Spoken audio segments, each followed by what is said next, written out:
Hello, everybody out there in the internet. Welcome to Aimless Babble Z episode. Oh my gosh, I forgot. Is it? Let me look it up real quick. I just had it. I lost it. Yeah, good thing RPG's not I think here. it's 263. It is. It's episode 263. Yeah, I had 60 something in my head, and then I was like, wait a minute, is it 360? I was like, that's no, we haven't had 3 minute episodes. I was like, ah, whatever. So 263. Taking Master joined by.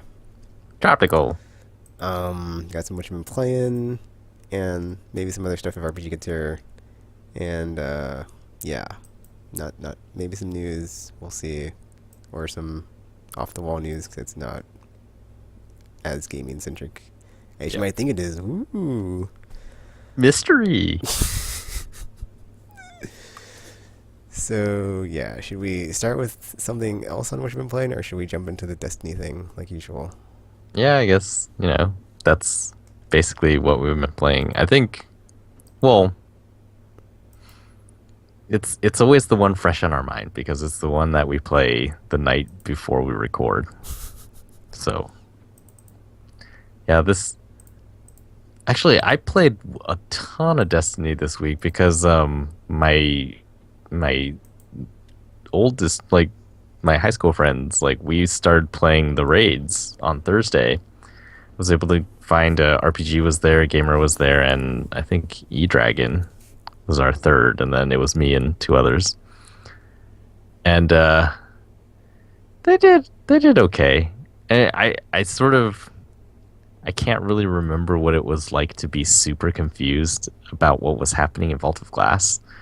But I do remember more recently, since I wasn't in the scouting group for End, being super confused for the bridge part. So I imagine it was kind of like that. And so, like, Atheon, with the A team, it's not even a thing. It's run in, get both relics, run out.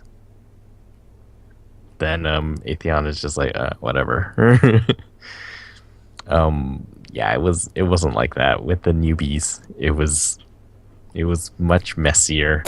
Sometimes, they pick up the relic inside and then not know what to do with it. Just like stand around and not go kill the enemies down there, not cleanse anyone. Or other times, like, standing around not shooting the oracles. And I was like, yeah. But we got through it, so that was pretty cool. But yeah, that was a few hours, I think, for that one run through. And then and then the A team raids, man, this week that was pretty crazy. 3 Crutazens, then a hard Crutazen, which took the longest, and then a hard Vault of Glass, which wasn't really that hard at all. Yeah, it's like it's so weird because the last time we did hard mode Vault of Glass, we had such a hard time, and I don't know why. Because like we did this Mm, time, I thought Tentacles was like about to leave because like he said he was gonna like leave after we cleared Kratos. So I was like, oh, Tentacles here, whatever. And then like we got through the whole Templar section on one go. So usually yo, that's like what'll hold us back. And then after you get past that, it's like, well, not that hard. So yeah, yeah, no, basically because they were talking about doing Flawless Raider. I was like, "Oh, I don't know if I can. It's midnight here. I've been awake for many hours. I woke up early for some reason, and I was like, I don't know if I can do this. But actually, I didn't die in the Vault of Glass raid until I think it was when I was defending the center conflux on Atheon. I was like, oh no. yeah, it was weird. Like we were doing really good, and I know that we always do awesome on like the gatekeepers and Atheon, and then like all of a sudden the shield people were doing fine. Like me and Zafro had the shields, and like we came out, and then like our team just started dropping. I'm like, oh my god, what's going on? Usually this is where we like just destroy it. What's happening? Yeah, that Luckily it didn't was fail though, that and had to was redo bad. it. So that's great. Actually, I think we went through that whole raid without having any restarts, except for maybe I don't think we had any restarts because we. Oh, there was just the one when the Gorgon saw us, and Oh then yeah, that's after what I was that, gonna it say. was not. Besides the Gorgon maze, like Yep. unless there wasn't one there, but yeah. Everyone made the jumping puzzle, or I don't know, puzzle jumping part. Gorgon, like, one time there was just a Gorgon there. I was like, huh, that was weird, and we were unable to kill it because I don't know, the shock. Why was it there? Um,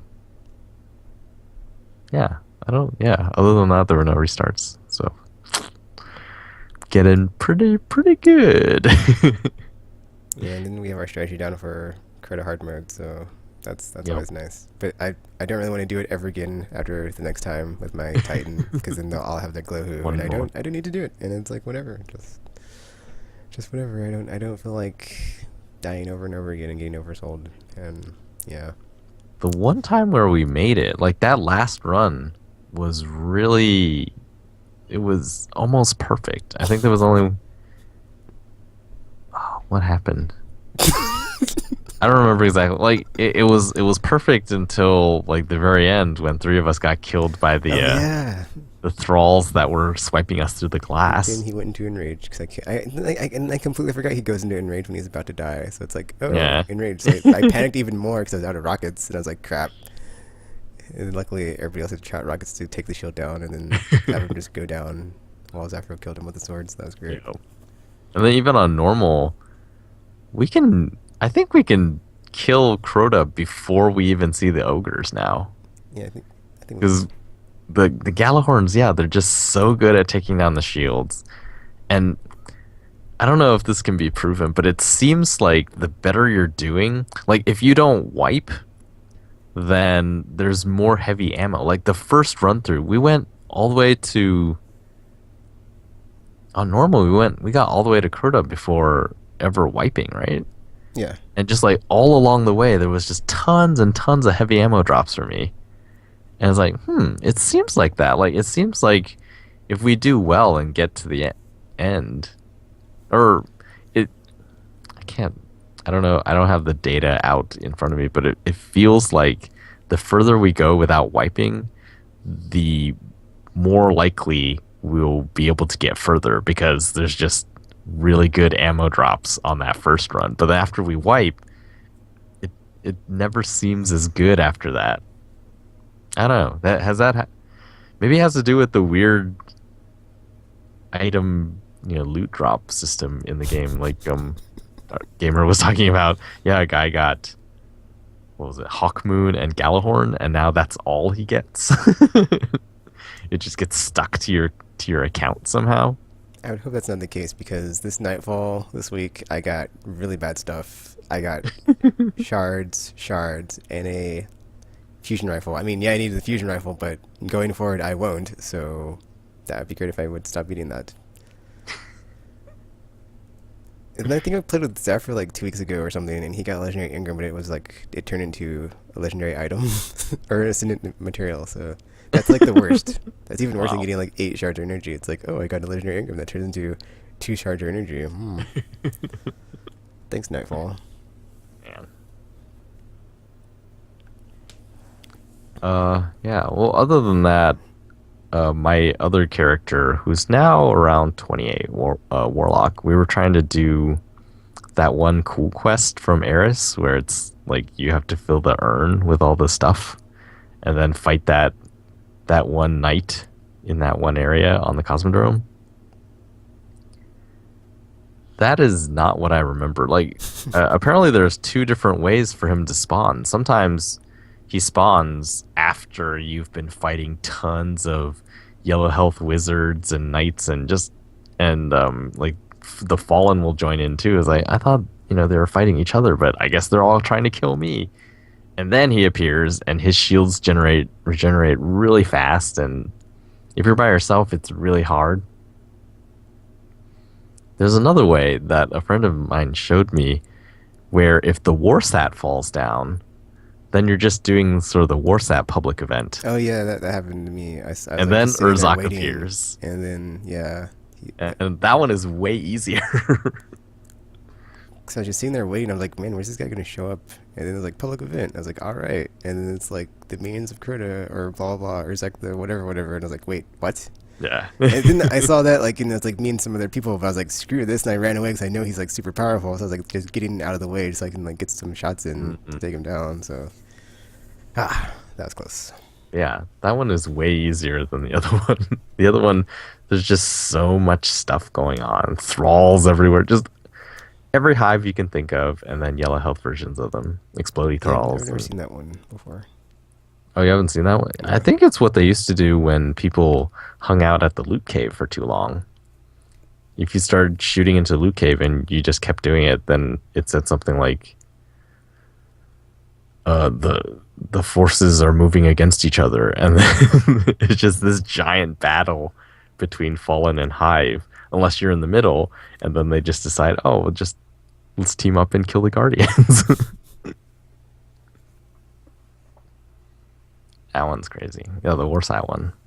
The Warsaw one also, I don't know if it's supposed to be like that because it sort of glitches out sometimes. Sometimes you'll see two hive ships appear and they'll run into each other, and like one will knock the other one off course, and then suddenly Urzok will appear. It's Yeah, like, I've oh. never seen that either. I looked up, I was like, oh, here it comes. Like, wait, there's another one teleporting in right next to it, and then they just like collided.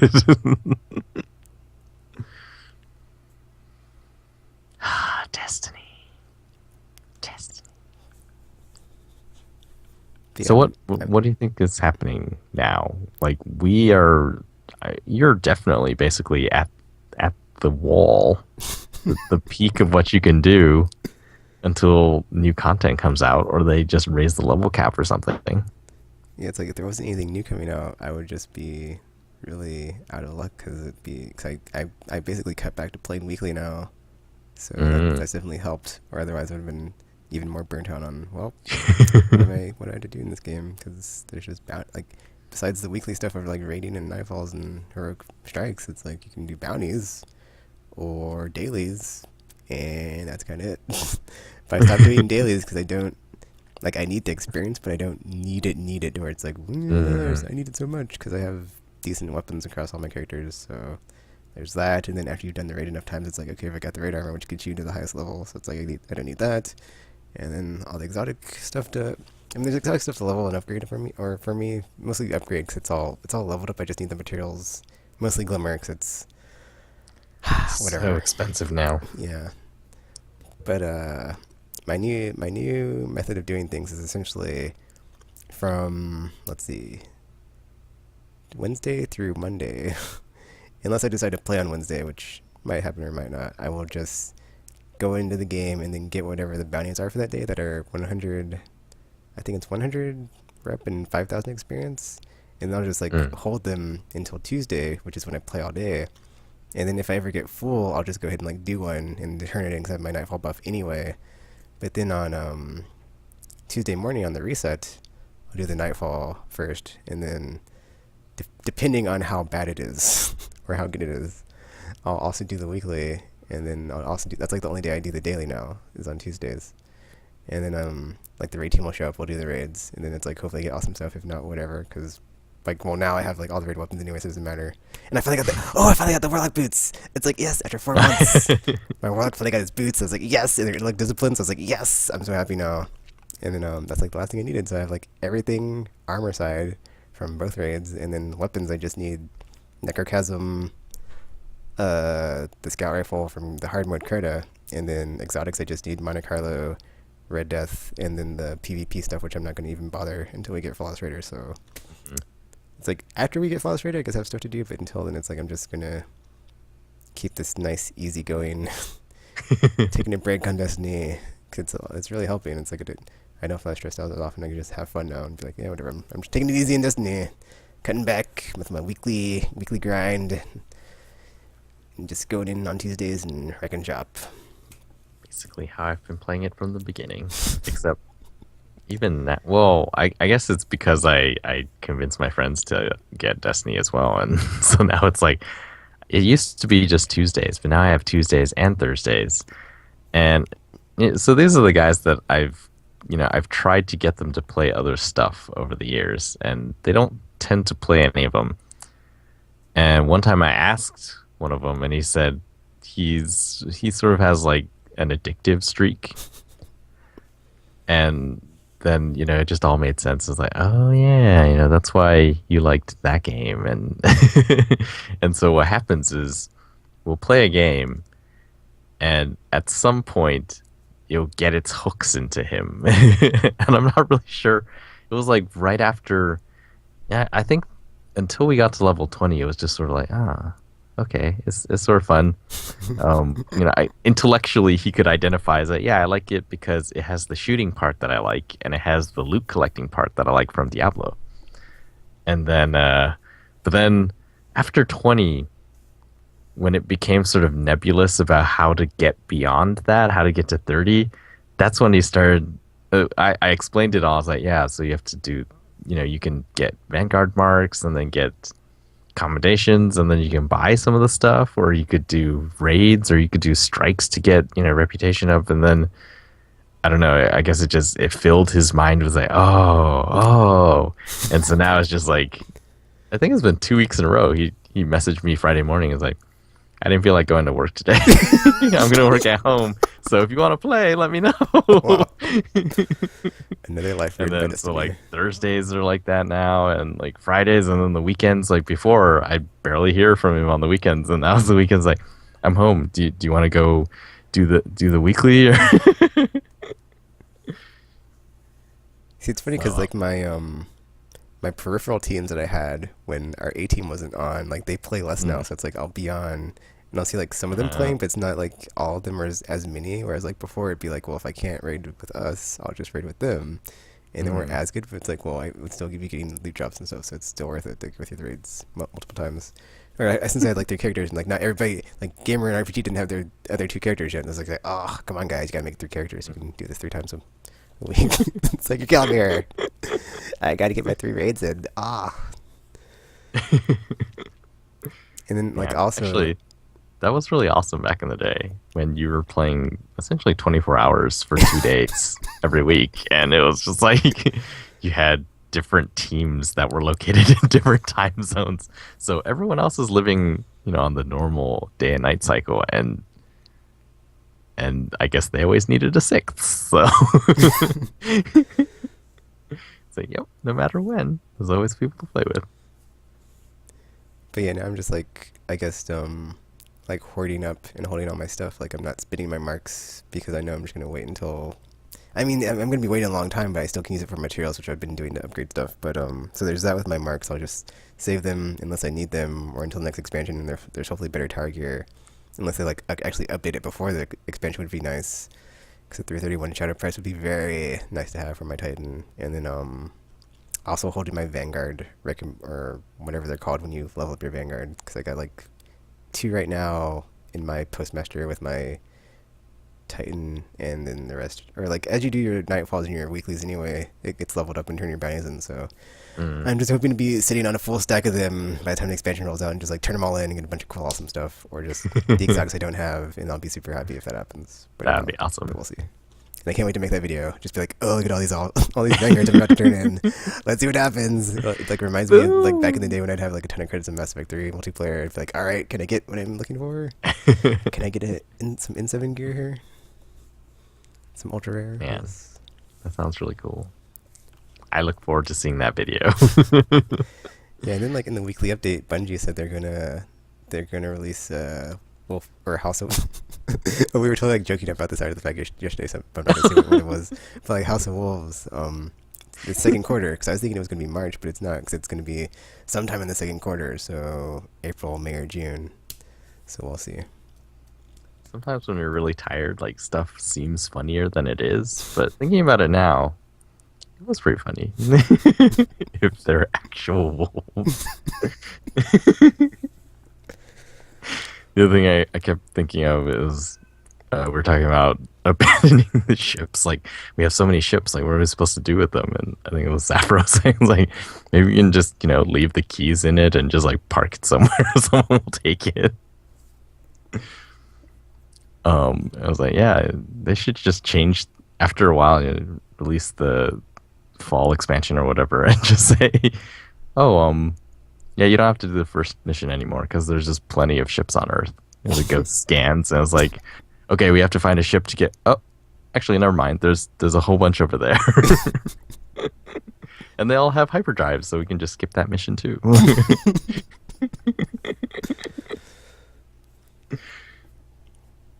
Space buses, as far as the eye can see.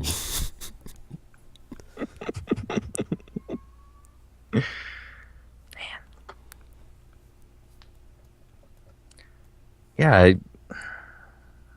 so I guess we sort of have to assume that they're not incompetent. I mean, because if you do, then there's really no discussion.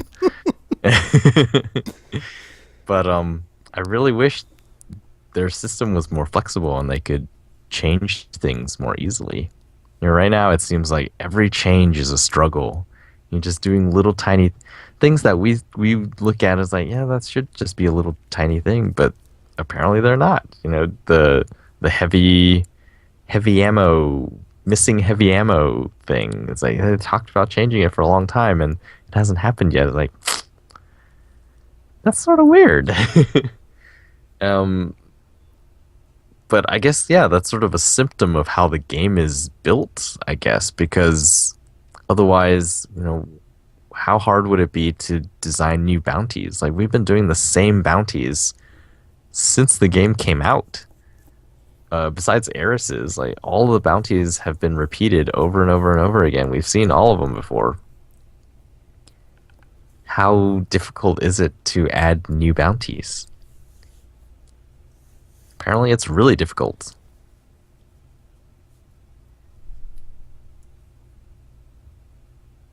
And then, yeah, now it's this lull until May, or is it May to July? April to June. Okay. Still, that's a long time from now.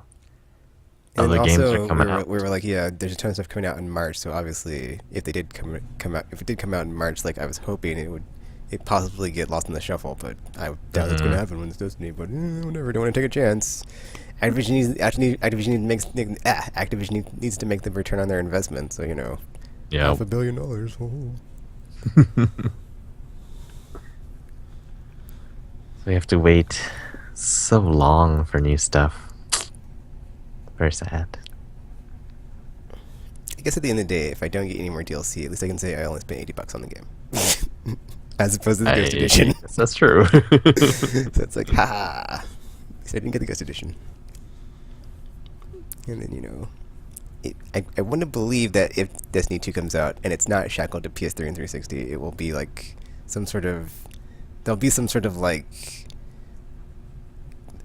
I don't know, some sort of if you played the first game and you put a ton of time in or whatever, we're gonna reward you by not making you pay full price for it or something. That'd be really nice too. Oh, yeah, that would be really nice. But I think that's just a pie in the sky dream right now. But we'll see.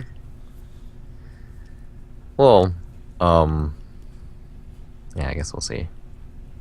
It seems more and more likely as things become more and more just digital, and they just there's more opportunities to sell things in different ways for the right customers. And I think if you can tailor it that way, you sell more because everyone is like, oh, there is a version for me.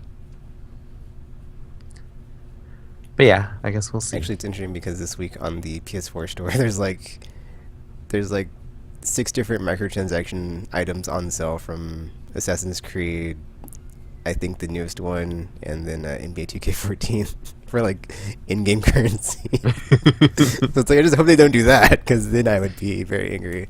Yeah. It's like I don't want it free to play. What is this? Ah. No, that's exactly not what I wanted. No, they've clearly not listened to any of the last 100 episodes of the podcast, or heard me react to my Sims city I can no longer access, or I burned down to the ground and then I didn't go back to, or whatever I did do it I forgot. Well, they shut it down. Yeah. So they burned it down to the ground too.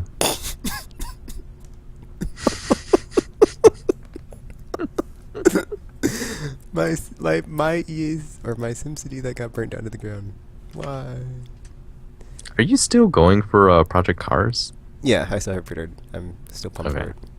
Yeah, I'm more and more excited about that one They actually. don't have a very good ad campaign, but I'm still excited. There are ads? Well, I mean, there's like if you subscribe to them on YouTube, they're releasing these like really short Oh, teaser okay. trailer things that are from the PlayStation Experience of people playing it, but whatever. I guess I don't need to be sold on it, so it doesn't matter to me. I suppose. Yeah, I've been playing a lot of Gran Turismo and Drive Club because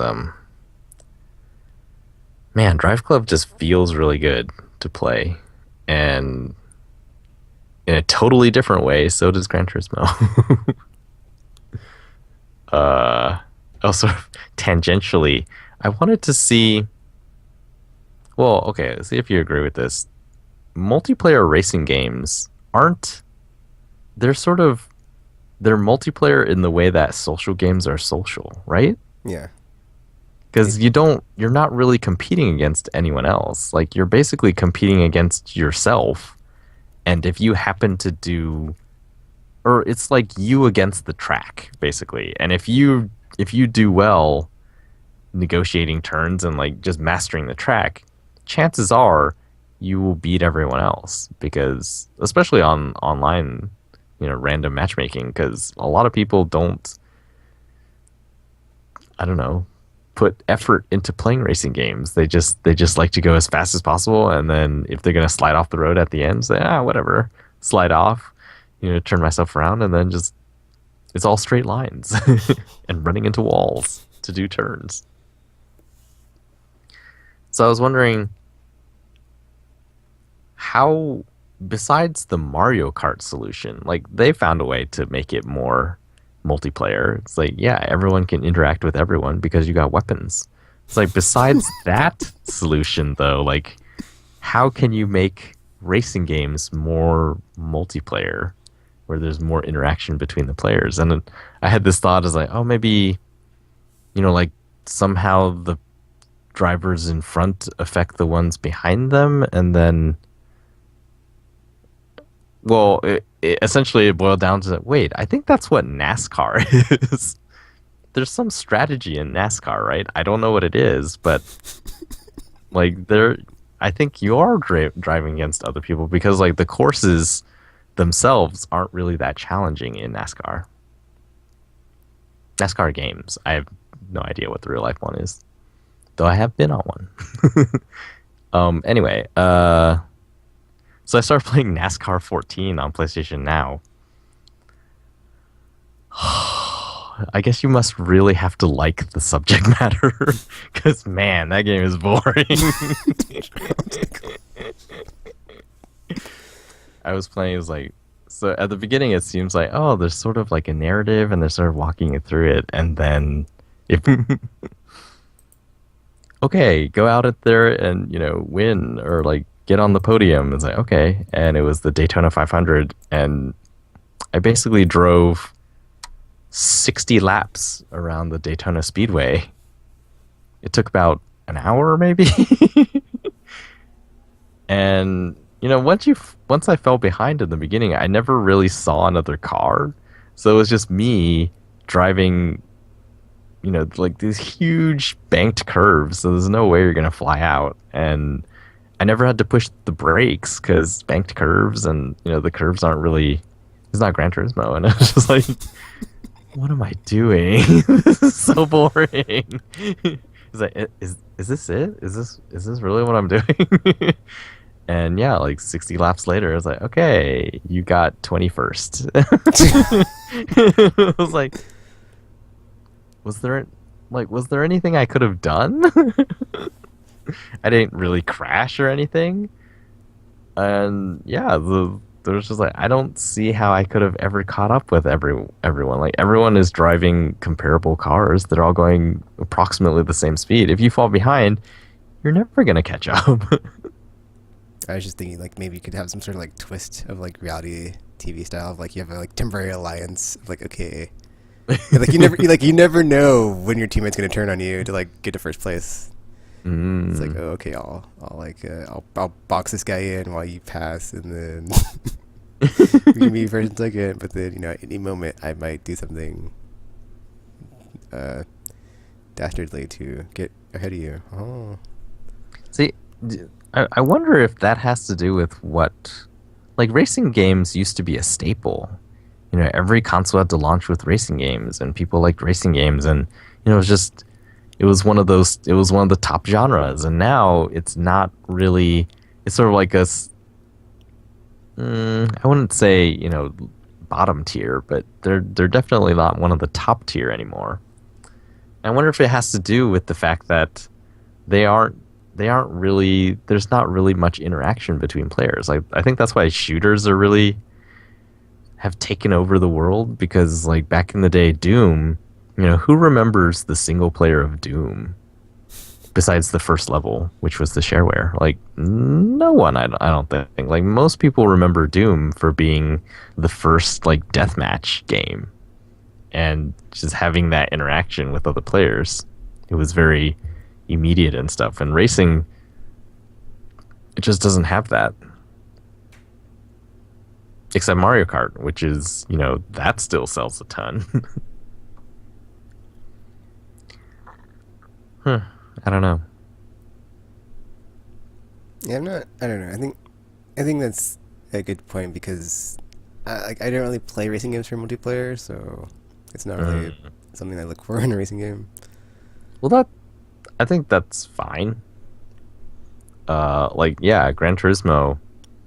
When I'm working my way through the campaign, which I realize I never finished, and it's just like, yes, there are other cars here, and yes, I guess the goal is to beat all of them and get the gold trophy, but the moment to moment, I don't even know that they're there. Like they're sort of in my way because like now I can't do the perfect turn that I wanted to do because you're in the way. Like you're doing the turn, but I'm going faster than you, so now I have to slow down or like try to find a way around. It's like, it's very annoying. But yeah, Gran Turismo, I like it because it is that sort of it's you against the track, you against the clock. And yes, sometimes there's other cars, but they don't really matter.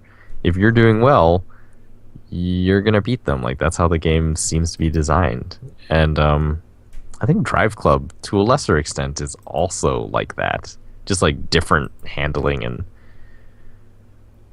physics and things like that. But yeah, it feels like all driving games basically boil down to you going as fast as you can. Well, I mean, it's a race.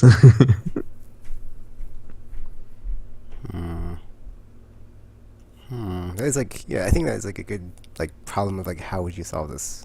Yeah, I think whoever figures it out and has a really good solution, like Because I think that's that's what made Burnout Paradise so fun is like you could just be on with your friends, and then that like it was a racing game made social where it's like yeah, the online of that is like we're just gonna goof around in this giant open city, but then after after Paradise they kind of changed gears on what they were doing in Burnout. So man, really different one. The next one, like Burnout to me it's like it was so good. Like that was like it's like it was like the best racing franchise. It was essentially like the Dead Space of racing games because it had like come in and like done all these new things that were like so fun and refreshing. But then like after Paradise, it's like it just hasn't been the same. Because like actually, I think that was the last Burnout game because like they're now in like Need for Speed games, unfortunately. But yeah. thanks EA. But oh man, Well, they did Burnout Crash, which was like that mini game where it was just the crash mode, but it wasn't the 3D style one from like Burnout 3. It was like this top-down 2D one. Still kind of fun, but just yeah, not the same.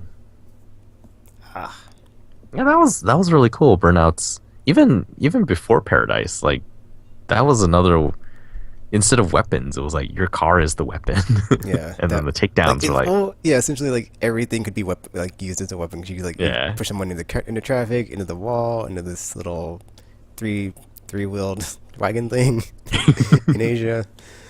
But I was just thinking SSX3. I really enjoyed the online mode of that. I used to play it a ton, and it was basically just like one-on-one racing.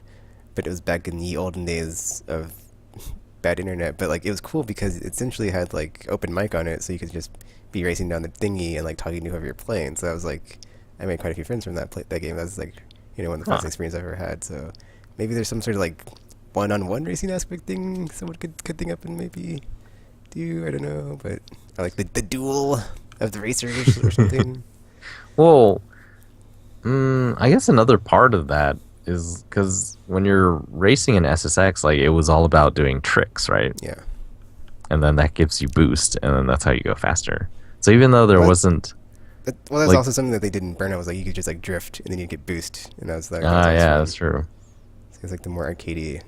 the less stripped or like the more freedom you have of being saddled with, oh, it's a sim racer that you can't really have any fun with. Just drive on the lines and don't miss your turn, or you'll Oh lose. man. Oh. That the drift thing is really confusing to me these days. Like, so do you know, like in real life, is Yes, drifting super. faster than like Gran Turismo style taking the turn? Yeah, Is it because is it faster?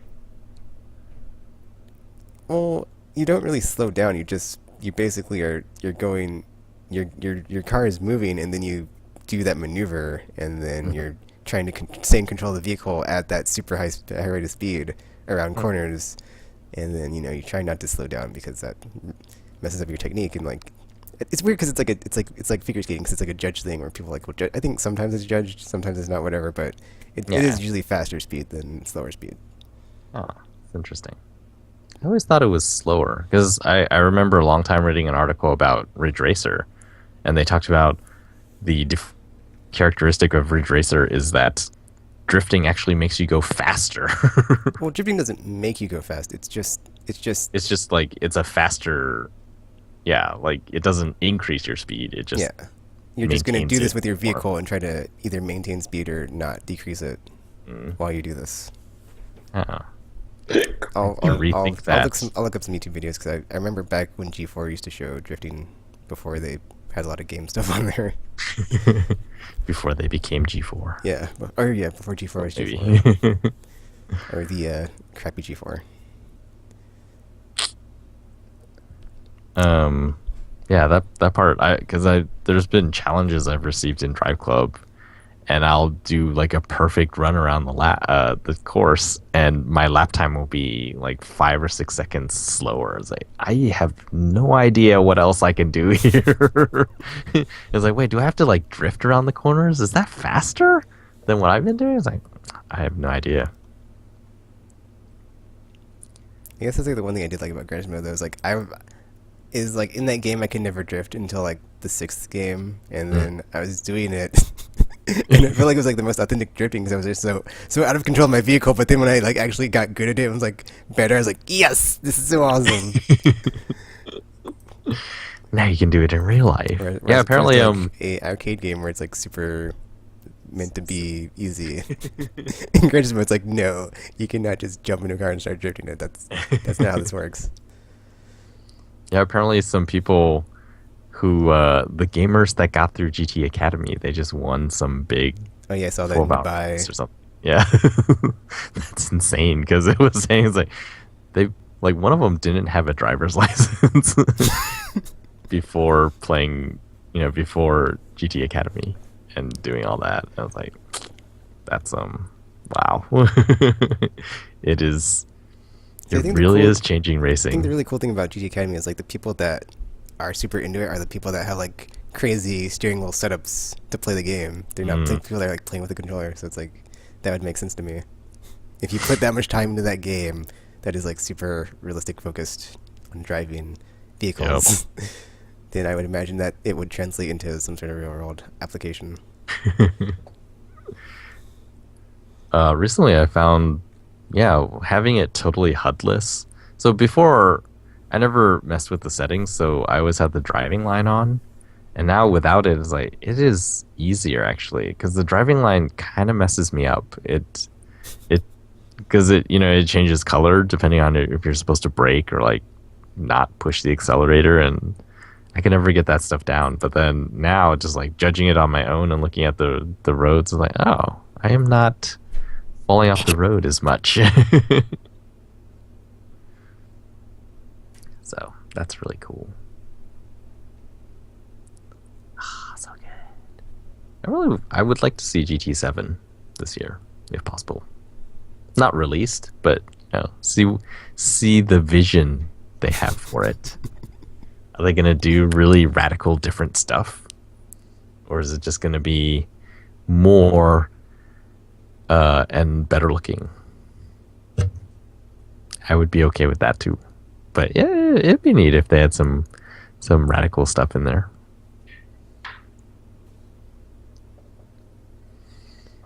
Uh, playing the regular stuff, Mass Effect 3. Slowly pushing through that game. Oh, just so Um, everybody else can know, RPG's finally here. Yay! Oh yeah, I'm oh, here by the way. hello. Yeah, Mass Effect 3. I I don't know what sort of mindset I'm supposed to be in that game because what you see at the beginning, the attack on Earth, it seems pretty urgent, and then you go out, but you're sort of like, well, there's not really anything we can do. I mean, if there was, we would just go back and do it. And so you're just sort of, It's I kind don't of a know. weird space, kind of, because it's like I kind of feel I kind of know what you're saying. Like at the beginning, where it's kind of just like everybody's all panicking because the Yeah. Reapers are like destroying everything. But then once you like start actually doing like missions, it kind of feels like, well, I mean, I was like, oh, now I have all this free time. Like Ashley keeps yeah, emailing me from the hospital. It's like, yeah, come check on me. It's like, really? it's like I remember that I one was time there were just Reapers eating there. people? Kind of have more pressing matters, actually. Although And yeah, she's so better in mine now, so I don't have to get emails from her anymore. it just feels like that aspect of it is very strange, and I wonder if it would be better actually if Earth had just been outright destroyed in the very beginning, and then you're just, it's like we're on Right. our own now. We have to figure out how to, humanity obviously isn't all on Earth anymore in the future. So it's like, how do we, this thing is going to destroy everyone. Look what they did to Earth. So how are we going to, I think come on, people, we gotta get together and do this thing.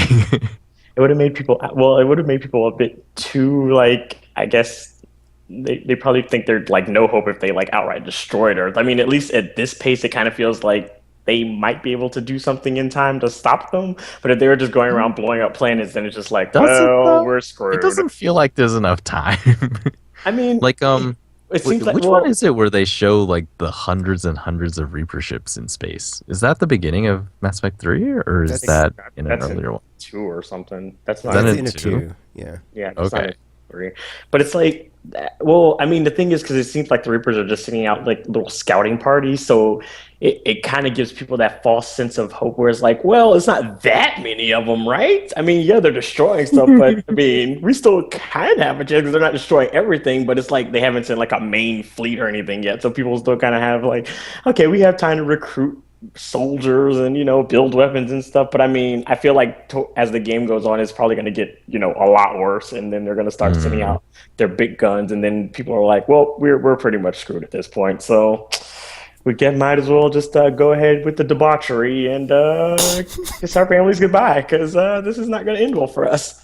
So I mean, before, yeah, there's the other part with the council is like, before I could sort of understand the denial aspect. I mean, we see that in our everyday lives too, but yeah.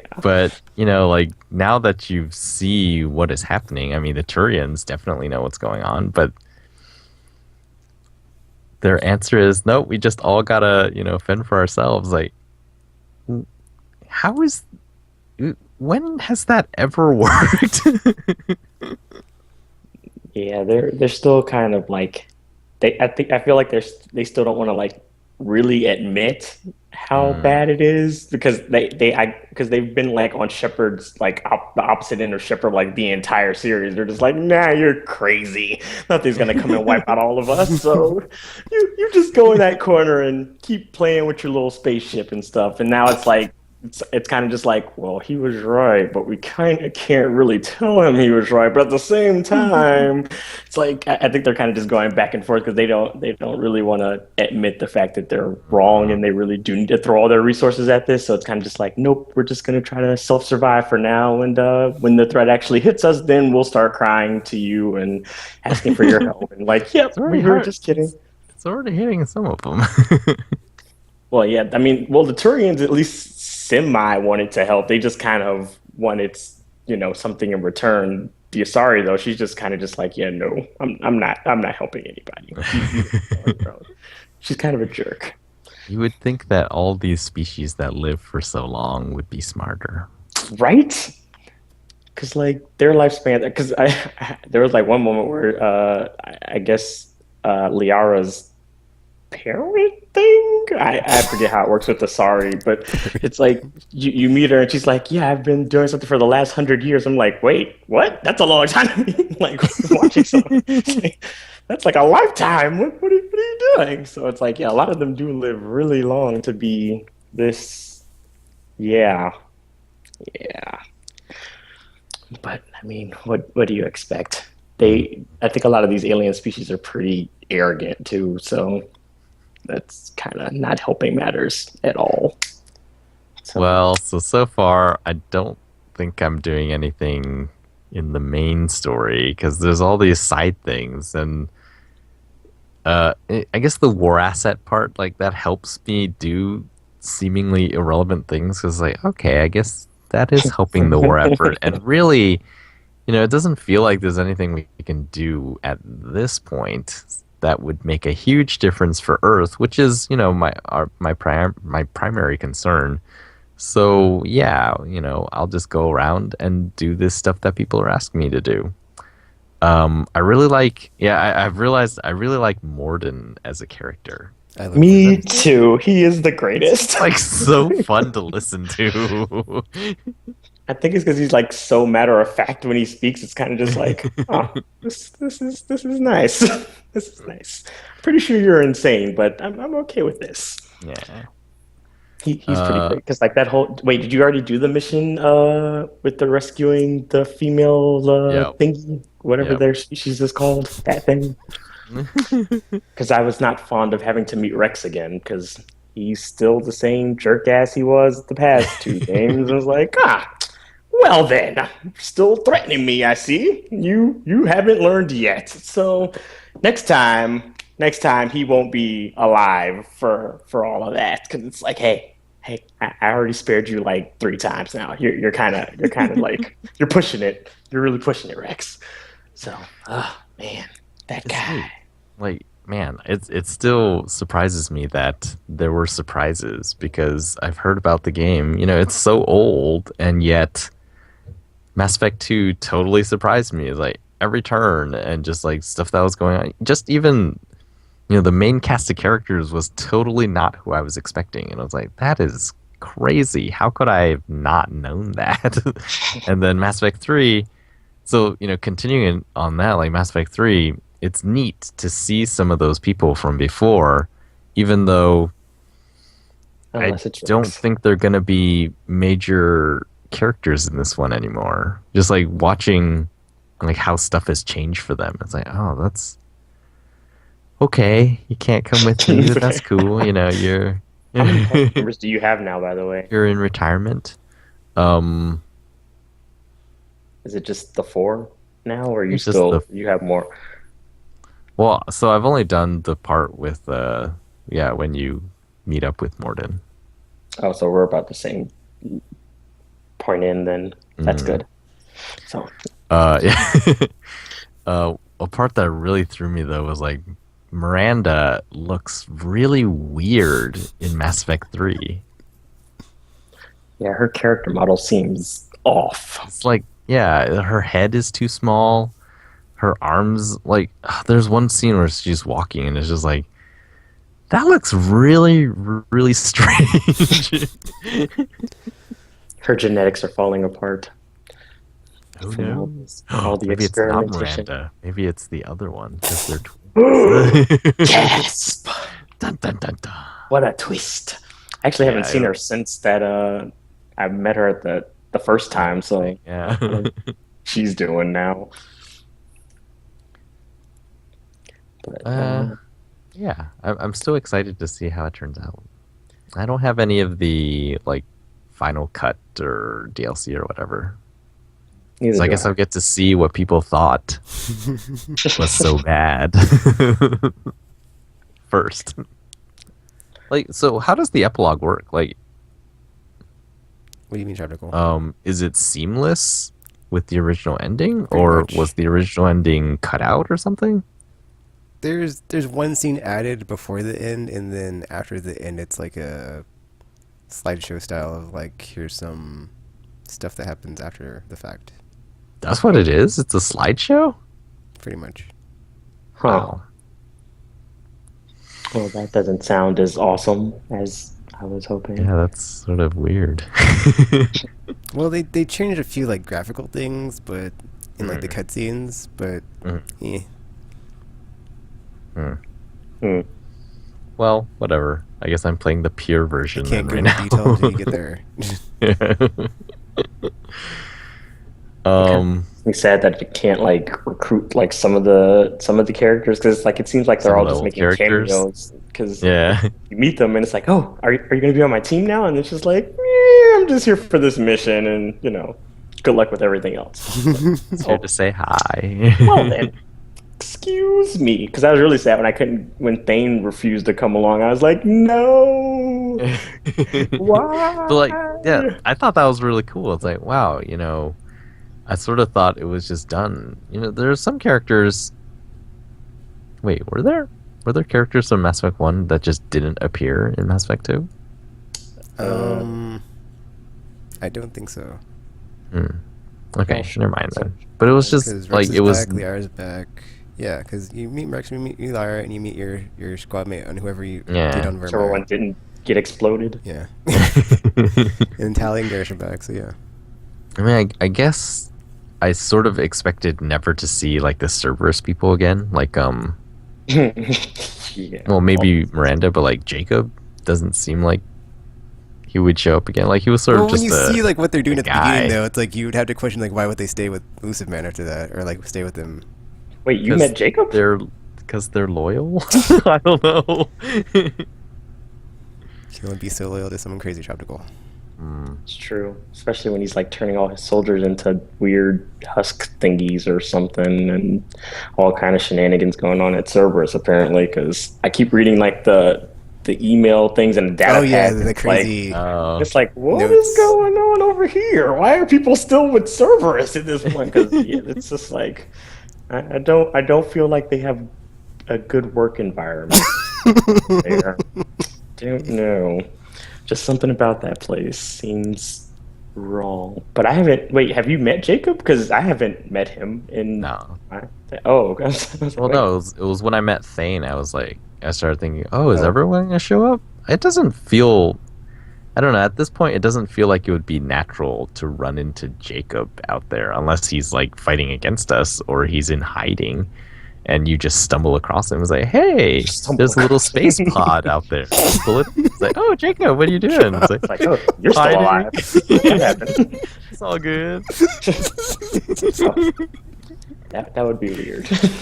Well, I guess it does make sense though. Although, I mean, I guess there'll probably be ways they'll have you run into people. Because I mean, like I wasn't expecting to really run into Jack, but I mean, she's a teacher now, and it's like, oh, Yeah, like you, that you doesn't somewhat cleaned up your act, kind of, maybe. that doesn't seem like necessarily a character I would see again. The universe is supposedly a big place, although if there's only two people who can ever serve on the council for humanity, then that's sort of.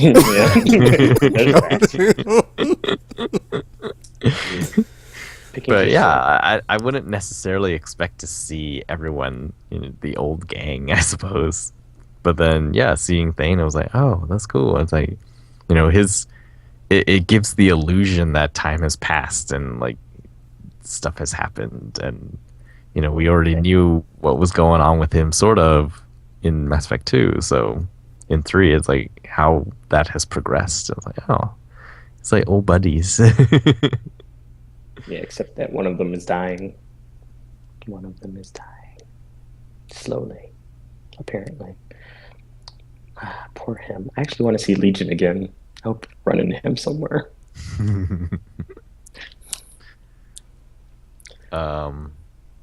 Oh man, yeah, Edie, that was totally surprising. Oh yeah, that was yeah. I was like, because when I first heard because I mean the alarm was going off on the ship, so I thought something else was going on. But then she like walks up in the body. I'm like, wait, what's happening right now? You joining us? So that was weird. There was a And- part. Oh, I'm sad I missed the dialogue because I don't know what she said, but it was like she was asking about Jeff, and I was like, Wait, what? I think she refers to And I Joker by just his picked, first the name. top right one. I was like, wait, what am I?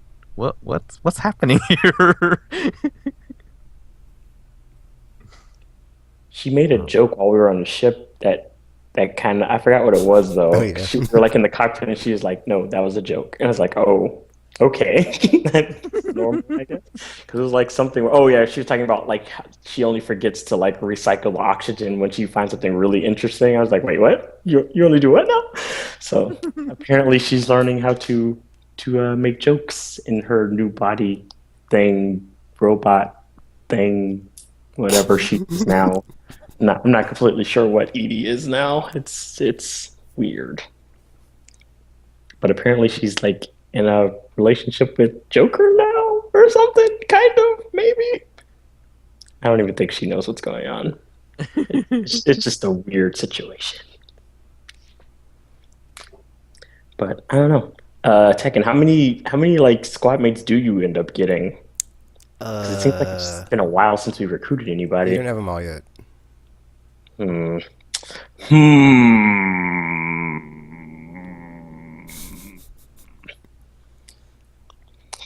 Hmm. I don't know.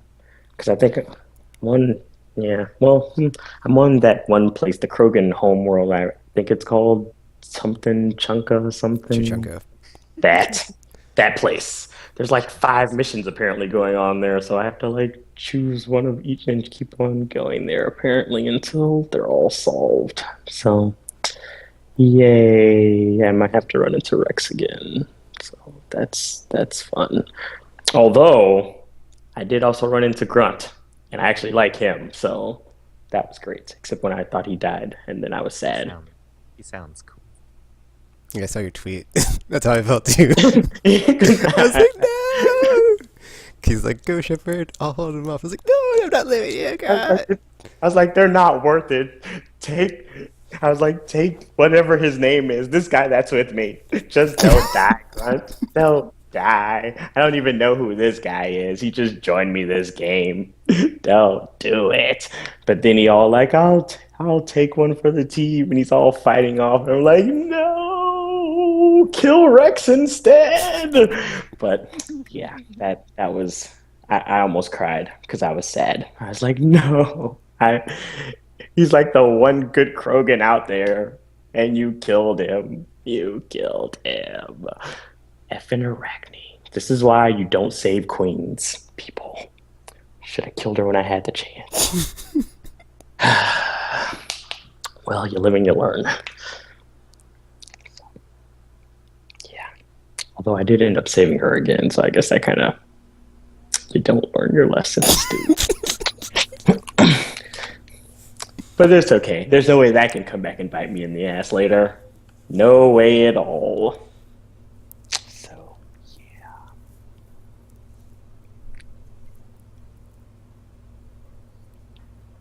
yeah. Okay, so that's Mass Effect.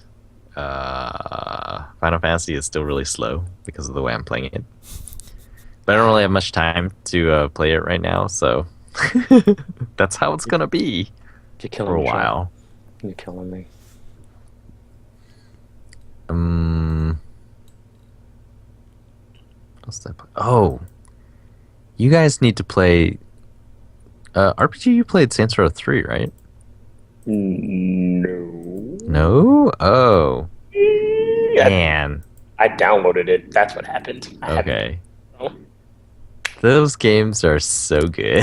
Like they're really sort of gamer games. Like there's a ton of sort of inside jokes almost. So like I'll describe the beginning of the Saints Row 4, which I just started playing. It begins with a sort of voiceover over an image that looks a lot like the beginning of God of War 2. It's like the leader of the saints sitting on this throne and is talking about, it's like, yeah, uh, I forget the exact wording, but it's basically poking fun at the fact that Saints Row started out as a very different franchise. And then over time they decided, I think the terms they used were something like uh more fun, less mercy killing. and Saints Row 3 became just like this crazy over the top thing. And yeah, Saints Row 4 starts off with you're in some Middle Eastern country and you're like fighting terrorists and stuff, and it's sort of like the beginning of some of the Bond movies. And it's just super over the top. It ends with you basically sacrificing yourself, I guess. You're like jumping onto this missile that's going up into space, and you're climbing up it and pulling off panels, and like what Captain America did in the comic version of how he died in World War II. And it's playing like the song from Armageddon. I don't want to close my eyes. And all your teammates are like talking to you. It's like, oh, there's no one I would rather follow into battle. And like the person that just met you is like, you seem like a nice guy. Just like, man. Wait, have you played Saints Row 4 before, or did you just get the re-release one thingy? Oh, because I was going to ask about that, because I wanted to pick it up, but then I was like, shit, I don't know anybody who played it, so I can't ask. I would go for the re-release, like if you can spare the extra money. I have a PlayStation Now subscription for the next 3 months. Oh. So I've been playing that one, like just the streamed PS3 version. Mm-hmm. I can definitely see where it would benefit from being on next-gen hardware. And yeah, man, those games are just so fun. They're just insane over the top of those. Just like, we don't care. We're just gonna put in whatever. And like even in the character creation part, you get to choose the voice that you want for your character. And it's like male 1, male 2, male 3, female 1, female 2, female 3, and then Nolan North.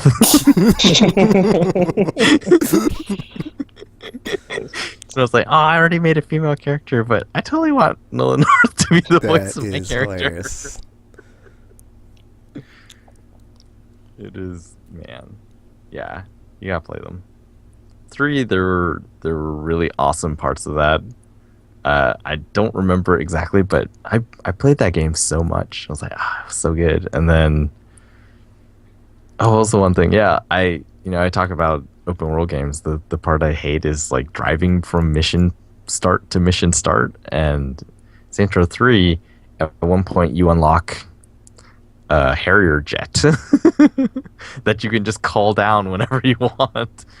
And that made traveling from mission start to mission start a lot faster. And I was like, oh, cool. And later it was like, if it's between buildings and stuff, then I would call in the hover bike, and a hover bike would come in. It was like, it's so much faster.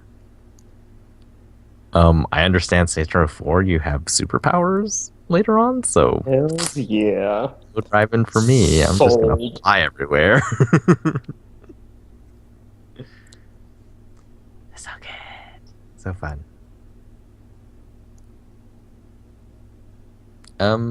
Yeah, I think that's all I've been playing this week then. Do you have anything to say on Destiny before you continue RPG? Because we already talked about it. Did we? Oh, darn. We played it. There you go. Have you been playing anything new, just so I can know? Kind of. Okay. Well, I guess I'll go and then type in what you've been playing, and I'll go look up screen captures for it while I talk about what I've been playing. Oh dear. Actually, I've been playing the same stuff, so I haven't been playing anything new. So yeah, Mass Effect, I got Liara, so I was like, yay, Liara. But then it's weird because I'm not going to be a romancer, because even though I'm on FemChip, I'm going to go for Garrus, because the man crush I developed on him while playing Mass Effect 3 and over, or whatever. But, yeah, and then, just to confirm, like, you had never romanced anyone as FemShep, right? Yeah. That was not Liara.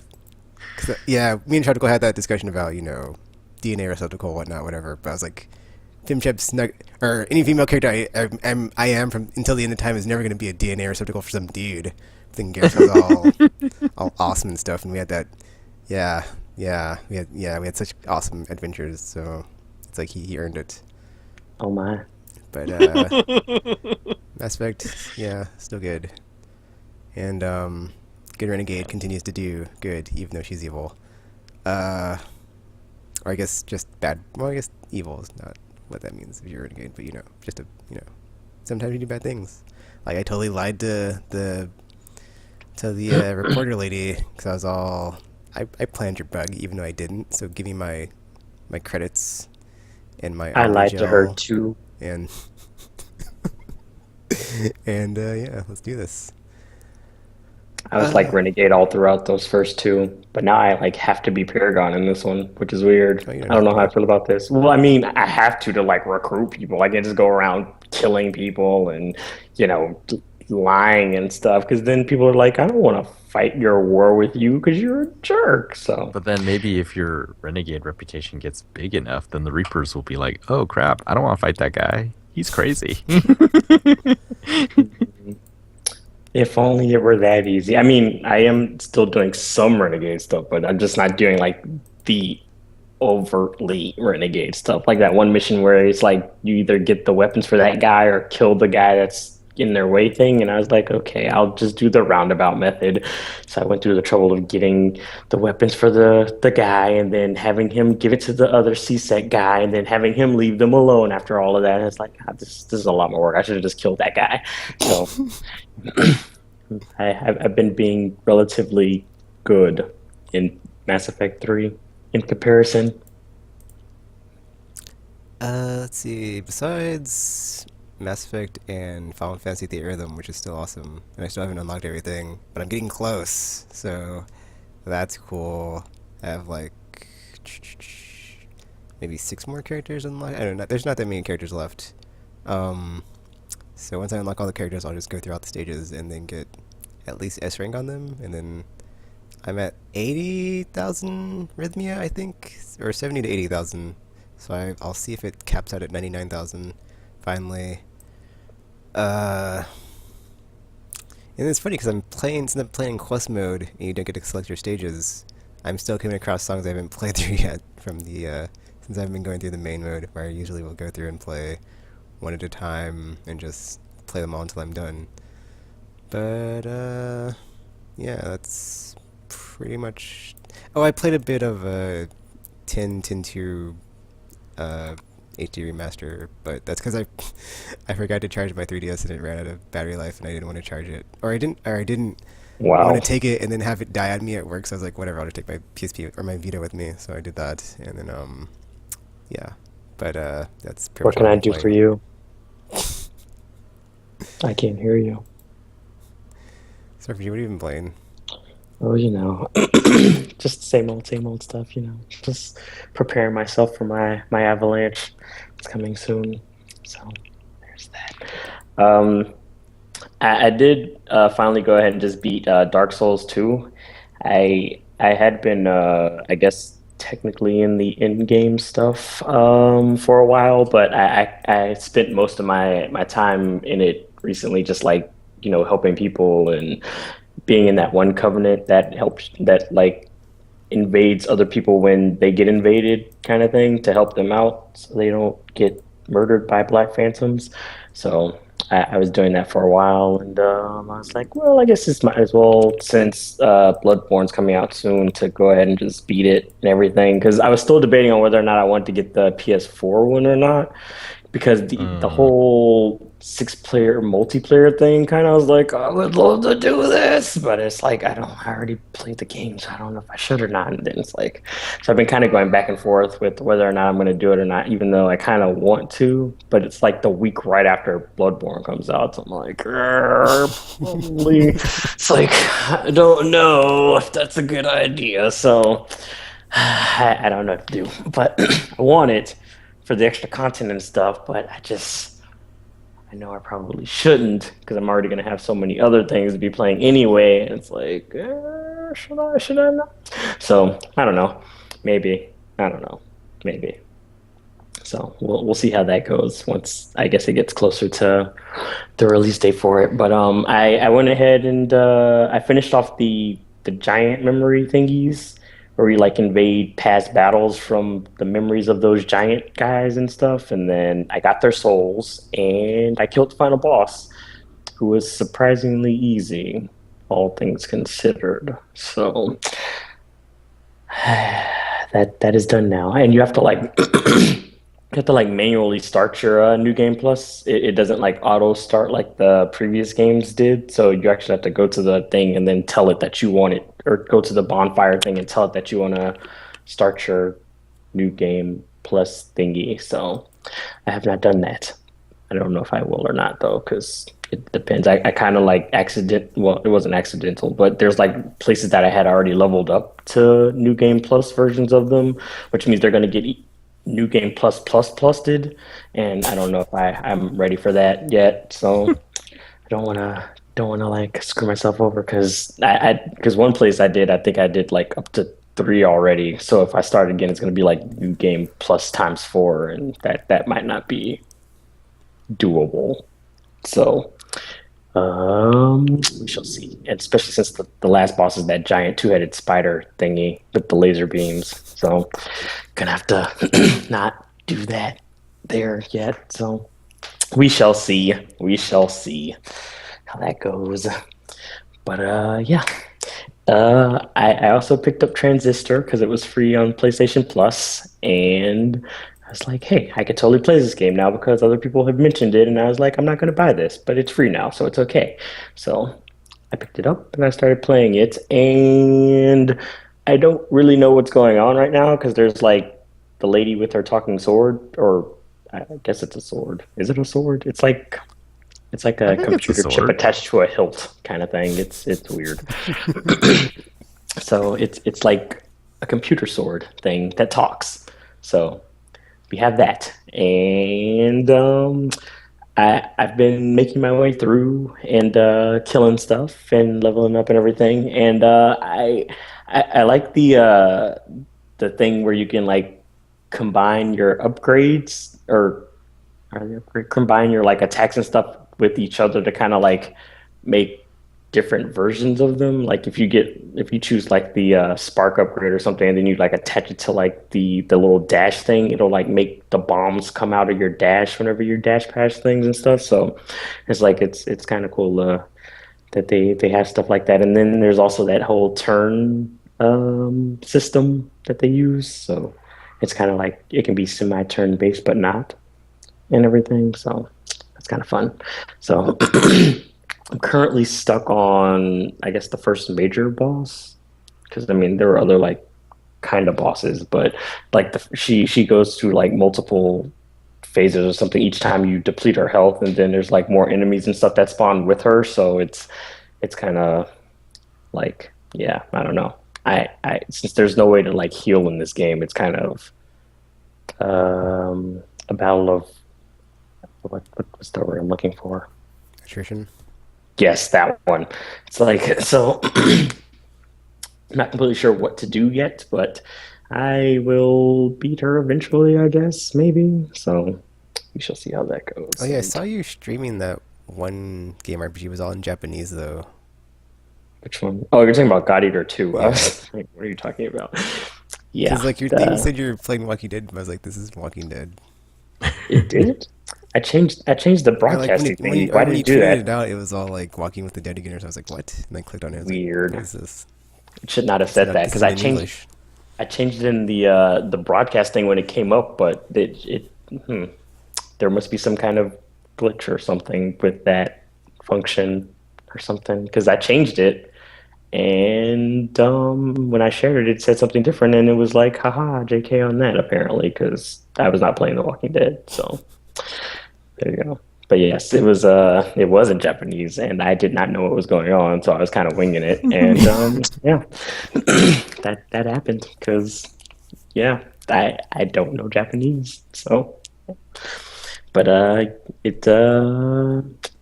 don't think it's gonna get localized though this time. So I know, I'm sad. So what can you do? And it sucks because it's like I see like some of the changes they made and like the new weapon additions and everything, and it's kind of just like, oh, now we're not gonna get any of the extra fun stuff and everything. So oh well. I guess you can't get everything you want because that's how life works. So, yeah. But yeah, I was playing that. They have quite a few missions on that too, so you can play pretty far.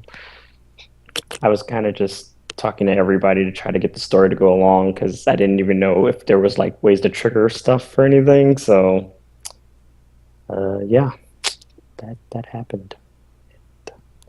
I am good at playing Japanese demos, despite not knowing Japanese. Go me, go me. But other than that, I've also been playing Professor Layton versus Phoenix Wright.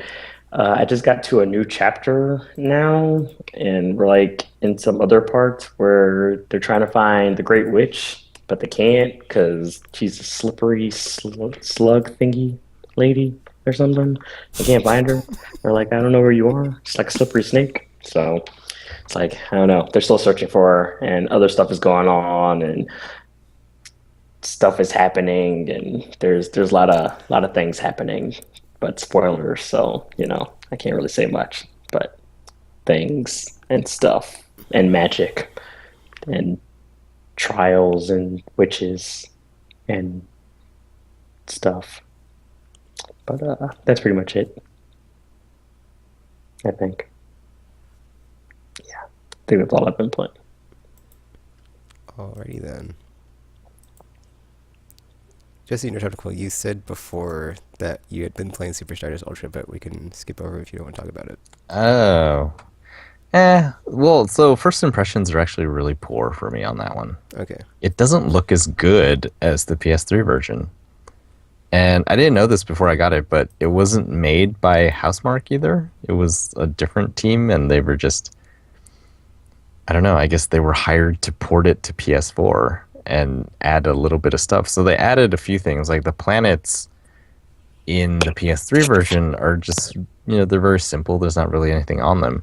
And they added stuff onto the planets in this one, except some of that stuff glows really brightly and it gets in the way of the game. Like, you can't see if you're in the wrong place. So it's sort of, even though the scoring seems to work the same, the weapons and all that seems to work the same, and the patterns of asteroids are all the same, it feels like there are times where it feels like the game is a lot harder just because it doesn't look as good. Like, the graphic, I guess, design isn't as good. Because I think they do subtle things to make it so that no matter how crazy it is, you can still kind of tell what's going on. And this one doesn't have that. And I'm not really sure, but that's my impression so far. I actually have to go back and look at the PS3 version. But I think it was, if you can help it, like if you have a PS3 and you're interested in, get the PS3 one. This one is not as good, I don't think. Even though it has more modes, just the core of it doesn't seem preserved, which makes me sad. Wow, the rare Shoptical says pass on this game. I know, because there's a better one, and it's probably cheaper, though it has less stuff. Share button, though. I don't know yet. That's what I got from it today. I was playing, I was like, it's weird, like the gold rocks in the PS3 version looked way better. Like, they just don't look very good in this one. And then they added things to the planets, and it's like, but why? Like, they didn't even, like, it's so low resolution and it just looks really weird and like just poor quality animation. It's like, what is going on? Like, these, yeah, and I guess it comes down to, I think these, the guys who made it, they believed in it. It was their game, and all the little details, like, they thought about it. Whereas this group is just like, we're the port team, so we'll just make it as accurate to that one as we can. But then there's still some interpretation happening there, and they didn't think of all the details, and just is not as good.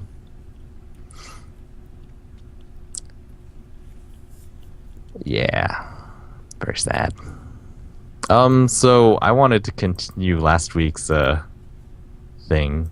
So welcome to week 2 of RR, Ask RPG about RPGs. They won't always be RPGs, but it will be sort of the obscure games that it's basically RPG's experience. He goes into stores and asks to pre-order games, and the people working at game stores will be like, "What's that?" So, well, we'll start with an easy one. And really, so I guess what we're looking for is just like commentary on it. Not necessarily are you going to buy it or not, because you have tons of games coming out in March, and this just might not be the time to be buying new games. But your assessment of how desirable this might be to someone with your like more what's the word? You like the unusual games compared to the mainstream, right? Is RPG there? Anyone there? What's happening? It's so quiet. That was great. RPG's not even there. Oh, is he not there? I don't think he's there. I don't know. I didn't know until you said that and he didn't respond. Are you there, RPG? I'm back. Okay. What happened? Tropical was just like about to ask you a question. You weren't even there, and he's like describing like what the new segment is that we're going into, and like you're not even there. Oh, just kidding. Sorry, I forgot to say be right back. So yeah. So, What did I miss? all right. So basically, I'm going to ask you about the more unusual games coming out during the week. And, not necessarily if you're going to buy them or not, but it's sort of just provide some commentary on, does that seem interesting? Or, if you had unlimited time and money, would you buy this game to check out? Unlimited time and money. That would be amazing. It would be. So the first game, so this is a simple one. Monster Hunter 4 comes out on Friday. It does. Sequel to Monster Hunter, and it's the fourth one that has a number. And yet these games have never been popular in the US. It's not the fourth one with the number, but their system is weird, but yeah. Oh, it's not the fourth one with a number? Because I think there was more than 1 3, right? Yeah. Is that what we're talking about? Okay. Among other things, they have a weird system, but they're like, yeah, it's weird. It's weird. They're like, well, so this one, this is a port, or is this is the actual fourth one, like Street Fighter 4, and everyone was like, oh my gosh, they moved on from 3 or 2.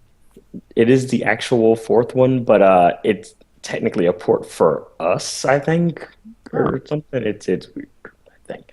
Yeah, because I think it was released on. I want to say it was on one of the Sony systems in Japan, but it got really something. I think so, or that might not be the one that they did that for, but I'm pretty sure it was one, because this one's like the sub thing is Ultimate on it, because it's like the semi-ported version for us. Version, yeah, perhaps, kind of. So, well, first of all, are you getting this one? I am. You are getting this, okay. Well, yeah, I have it pre-ordered. Why is it worthy to actually being purchased? I like Monster Hunter. It's I mean I've purchased like the other ones that have come out over here too. I have like Try and Unite, or whatever the hell the one on the PSP and stuff on. But I like the co-op aspect of it, of the whole, gathering together to take down monsters and stuff. Because the thing is with this series, because I mean it's obviously popular in Japan because it spawned like a bunch of clones and everything, in addition to all the releases. But it's I like the RPG elements of it, because it's a lot more stat based than a lot of other games, and it's like you have your different armors, and you can play as like different classes that are actually different from each other, and there's no like right class, or there's no everyone's gonna end up being the same character by the end of the game, like some games that have been released more recently. So it's like it has like that variety where you can try out different things and it'll still be fun. You're still capable of doing stuff and not necessarily being like locked out of content because it's like, well, I can only play as this certain thing or I can only do this thing, and it just it kind of works better that way, I guess. So I guess like to put it a different way, like why do you think Monster Hunter has never been popular here? because there aren't guns in it.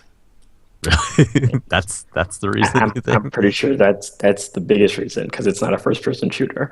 Um, Well, I mean, back in the day, like the first one was a PS2 game, right? Yeah. it was, yes. And that was not yet the era of the first person shooter. It was the era of, actually, I think it was like the JRPG was sort of Well, the thing right, is, right? Like that was sort of the big thing during the PS2 era.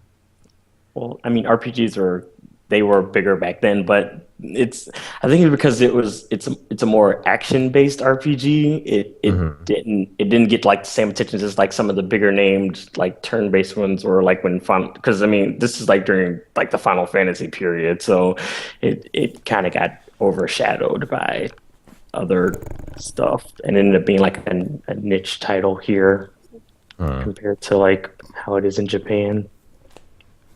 I think also like because some of them also a lot of them don't have like online co-op, which is I think kind of a hindrance to it as well. Because from my understanding, like in Japan, you could just be on a train or something, and then there'll just be a bunch of people just playing Monster Hunter that you could just play with, kind of thing. Because there's like I guess the ad hoc or the whatever's going on with that stuff And trains. yeah. So it's like, but like here, it's not like situations like that aren't as I guess popular because stranger danger and things of that nature kind of like there's like a lot of things working against it like culturally that kind of prevented it from being a lot bigger here because like you don't have people all taking public transportation and playing their handhelds together and stuff like that. It's just like it's not the same like I guess environment here that it is in like Japan, so that's kind of hindered it as well. Now the new one does have online multiplayer though, right? It does. I think that's the reason why I waited for this one and skipped out on 3 Ultimate because well the 3DS version didn't have online, but the Wii U version did. But I don't have it, Okay. so I didn't have it, so I didn't do it. But yeah. But this one does, so I will be picking it up. And the demo actually had online during that time they had it released, so I was able to, test out some of the new weapons, which they added like a new insect glaive and the charge blade and stuff. So we were able to do some of the missions online. So I played with Dagger, and we hunted a couple of the demo bosses and stuff. So. Cool. So this one might be the one then, because it has that stuff. Although It being does. on 3DS, do you think it's sort of a hindrance? Kind of, because a lot of people were kind of hoping it would end up on the Vita, or like at least on a more powerful console. Because I mean, it's not that the game looks bad on the 3DS. It's just like it's kind of not only are there control issues because the 3DS doesn't have like multiple analog sticks and stuff like right. the console versions have in the past. So it's a lot of people are kind of hoping when they announced it that it was going to be either ported to the Vita or just be on the Vita or something, or be on the PS3 or something that you could play like the normal style with the analogs and everything, but it did not. And yeah, but I think the 3DS has a bigger install base, so that's probably why it ended up that way. Because I mean, I know there's like a lot of them on the Sony consoles back in Japan, so it's just not here. Okay, cool. So actually, I'm getting this one too because I heard good things, but I've never played Monster Hunter Yay. before. Oh, you're gonna be a noob. Oh So no. it's gonna be interesting. Well, from my understanding, they made this one accessible to new players too, because I think that was another thing too, is like if you're it's hard to be new to Monster Hunter with the later Yeah. installments. So they from my understanding they made 4 more accessible, so people who are new can kind of like jump in and not be like shunned by the more experienced hunters, because they're like, no, I don't want you on your sword and shield on my team, that's a noob weapon. So because Dagger and I was making Oh, fun of that that's one guy totally that we what were I was playing the gonna demo with. use. Really? Whoops. Yeah, we were making fun of the one guy that we were playing with, because it was like some random guy when we were doing the online stuff. We are just like, look at this Uh-huh. guy. He's using a sword and shield. What kind of new move is this? So, because neither of us use that weapon, because it's like, why? There's no real benefits to it. So it's kind of like one of those jack of all trades, but not great versions of it. So most people usually, once they find a weapon they like, they end up sticking with that type, because each of them have like their own advantages and disadvantages and stuff. So that's usually how that works. But feel free to use sword and shield though if you want. I mean, That's I'll what I still make. usually do. I'll start a game and it's like I have no idea.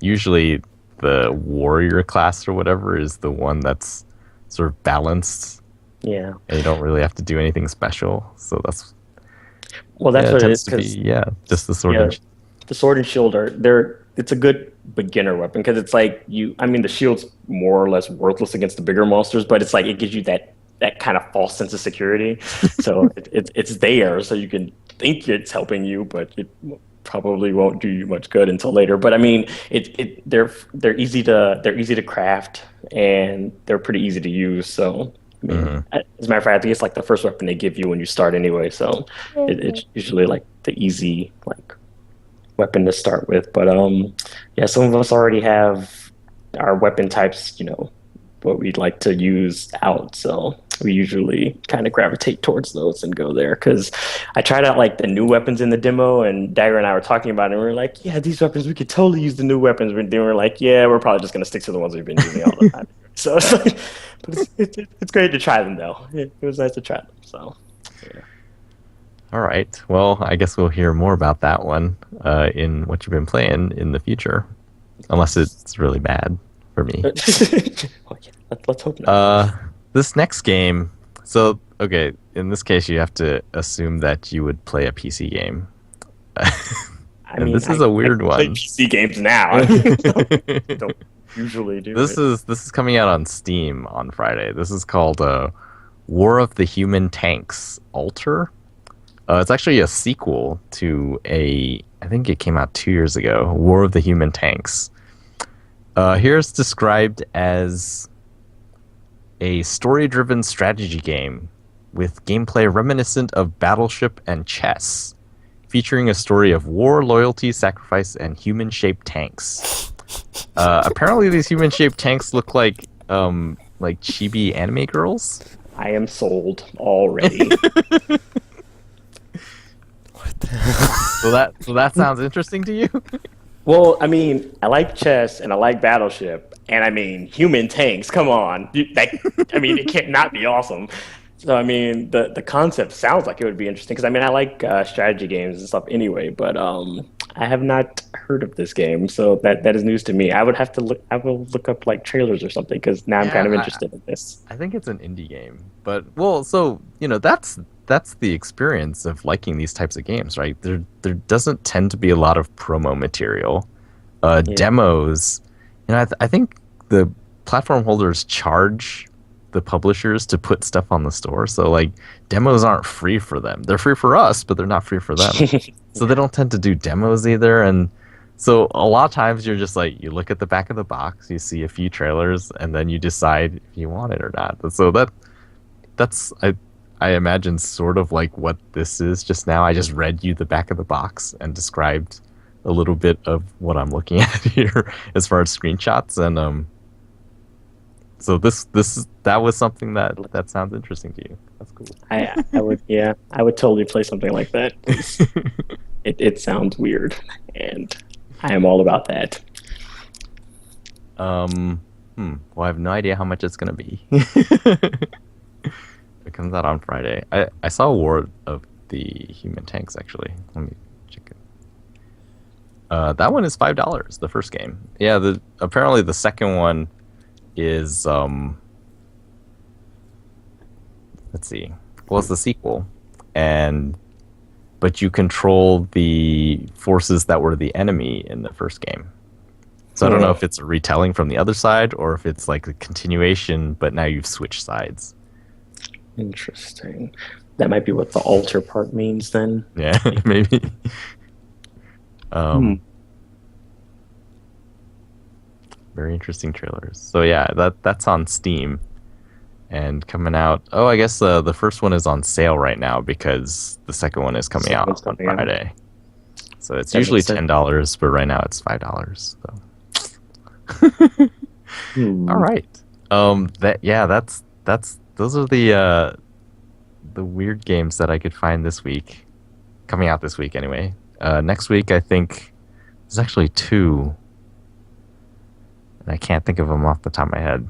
But I don't. You think we should do the current week ones, or doesn't that matter? Or which one do you think people would more want to hear RPG's thoughts on? The ones that are out right now, or basically like Friday? Once you hear this, it'll probably be Friday, or the ones that are coming out in the near future, as in next week.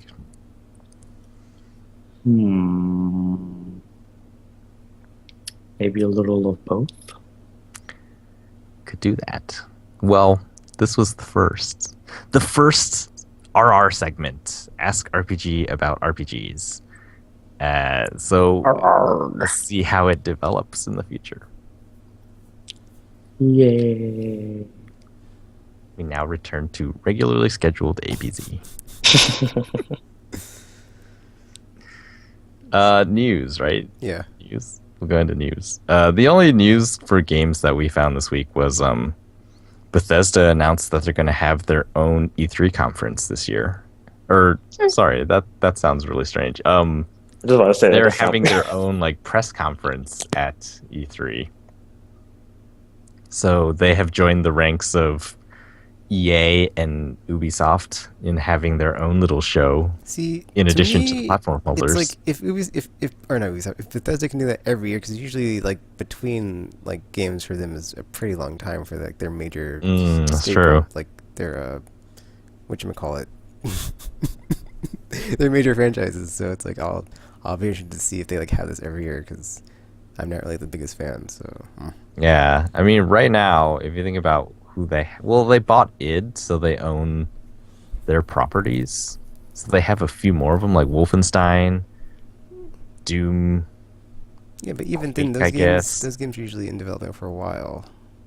Yeah. Although, John Carmack is no longer there. Oh, speaking of John Carmack, if you are interested in, I guess, like the early days of game development and stuff, check out Masters of Doom.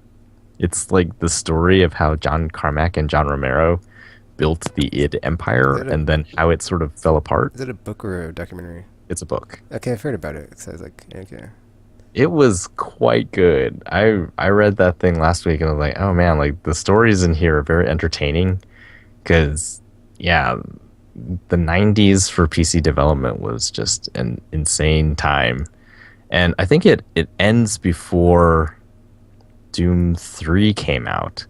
So it's really neat to see like how the different personalities between these two people, like how them coming together made Doom possible back in the day, and then how after they separated, some of the stuff that happened is like, wow, it's so obvious like that those things would have happened because of the characters of these two men that we've been reading about the whole book. It's like, oh, that's really neat. And it makes perfect sense to me now why John Carmack went to Oculus. And John Romero is, I think, making mobile games these days, and why Rage was the game that it was, and why Daikatana turned out the way it did. I actually bought that because I wanted to see how it turned out. It was like, it's a really good story. Check out Masters of Doom. But yeah, most people think that this means that Fallout 4 is on the horizon. Hmm. I'd agree. There are some people saying that, oh, it's Doom. Well, Doom is they did show it at QuakeCon behind closed doors or something. That's true. But then to me, it's like I think Fallout 4 has way more cachet than Doom, so it would make more. I mean, they might show both just because like whatever. We're Bethesda, we have games, but Yeah, I guess Doom, like Doom 2 was sort of, I don't think people really remember that one. Doom 3, people remember as being too old school. And then, but you don't think like, what was that one? Vegas? With it being so glitchy and all, like that didn't damage no, people Fallout are at all? people are so Bethesda fans are weird, dude. Like it's like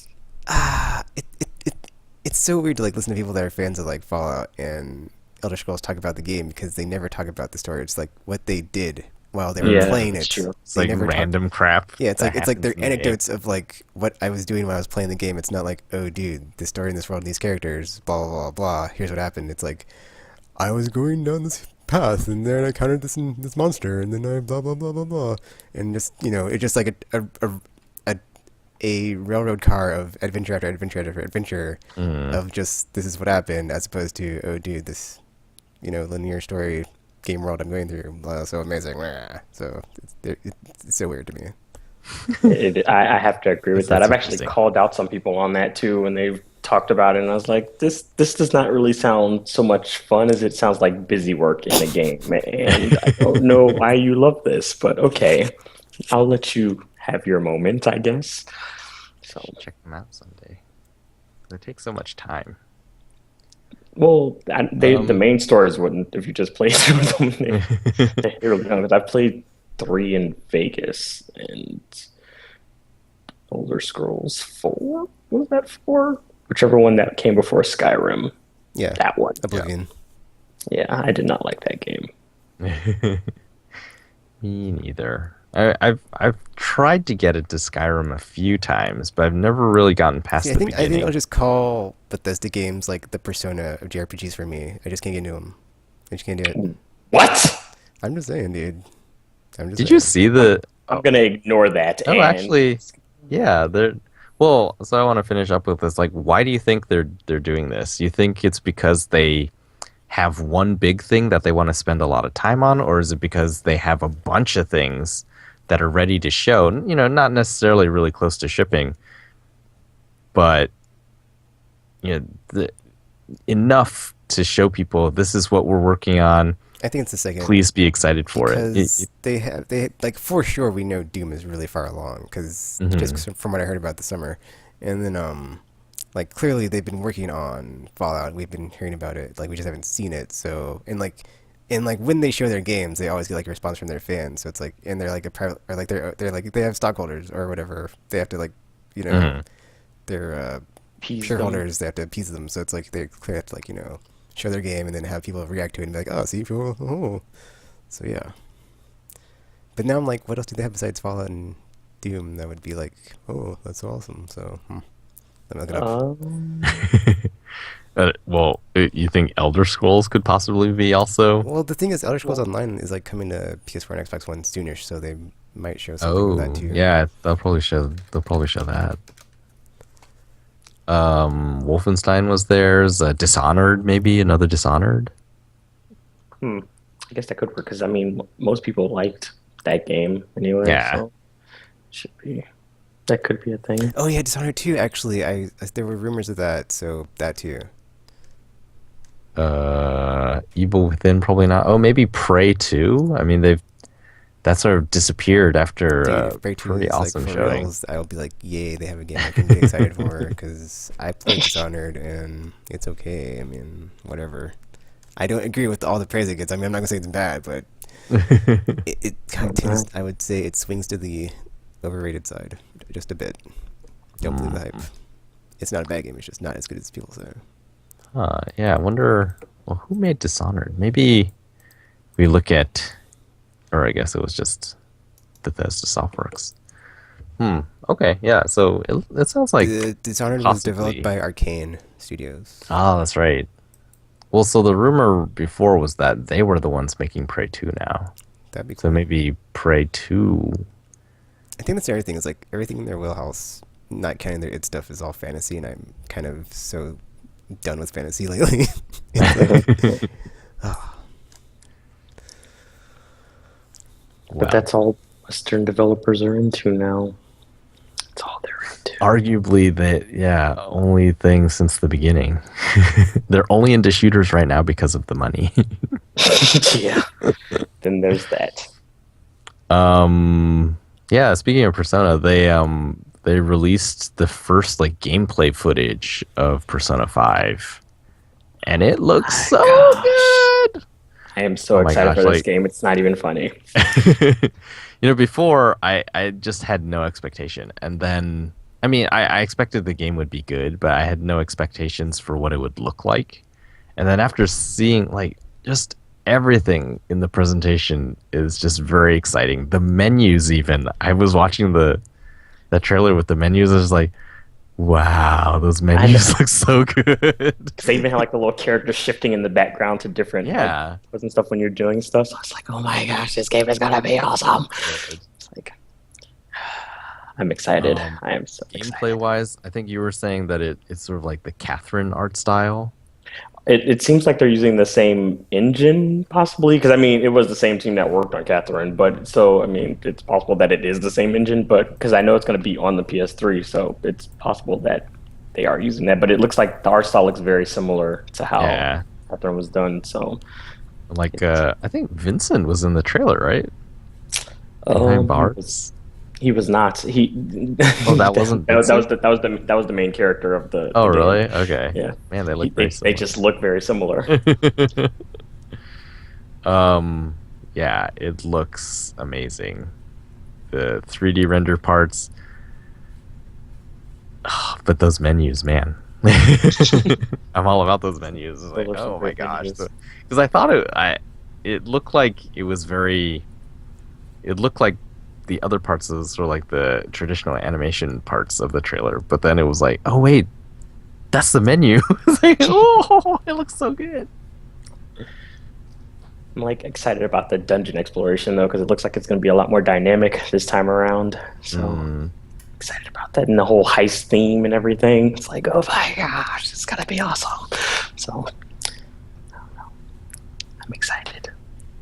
Oh man, and that's exclusive. I know.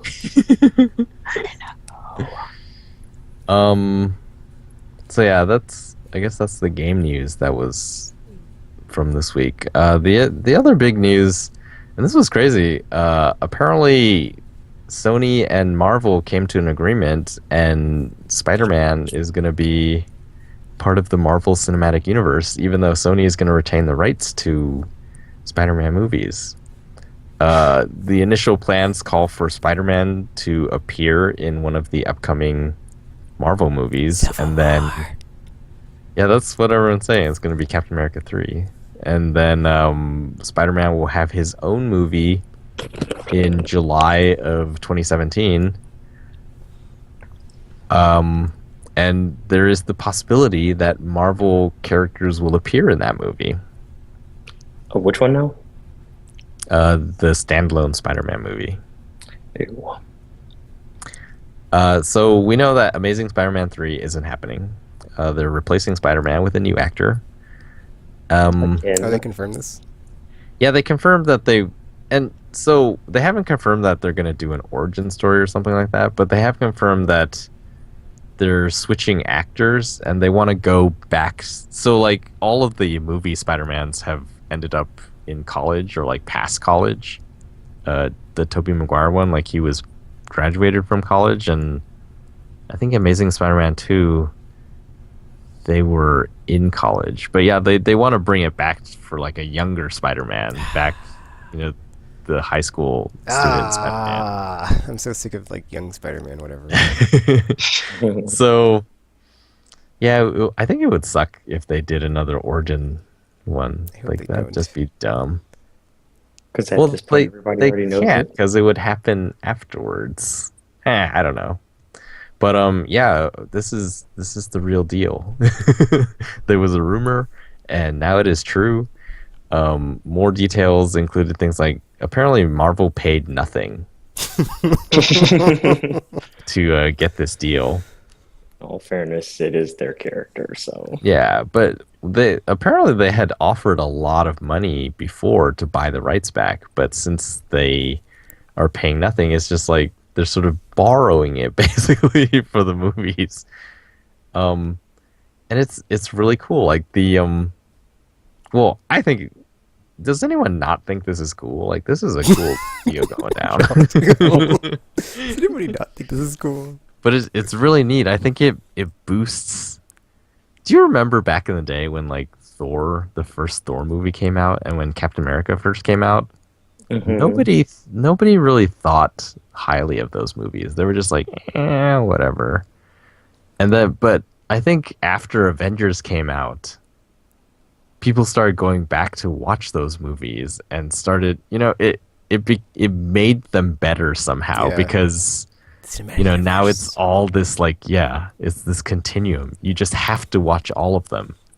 I mean, sure, there was a giant battle in New York and Spider. I guess it kind of makes sense if like he's in high school. Actually, it's like Spider-Man wasn't around when the Avengers, wreck shop on the whatever those dudes were. I do think they have to explain that part later. Yeah, it was like, why wasn't he there? Was he like, or maybe he was in another suburb, like he was in the Bronx or something, doing something.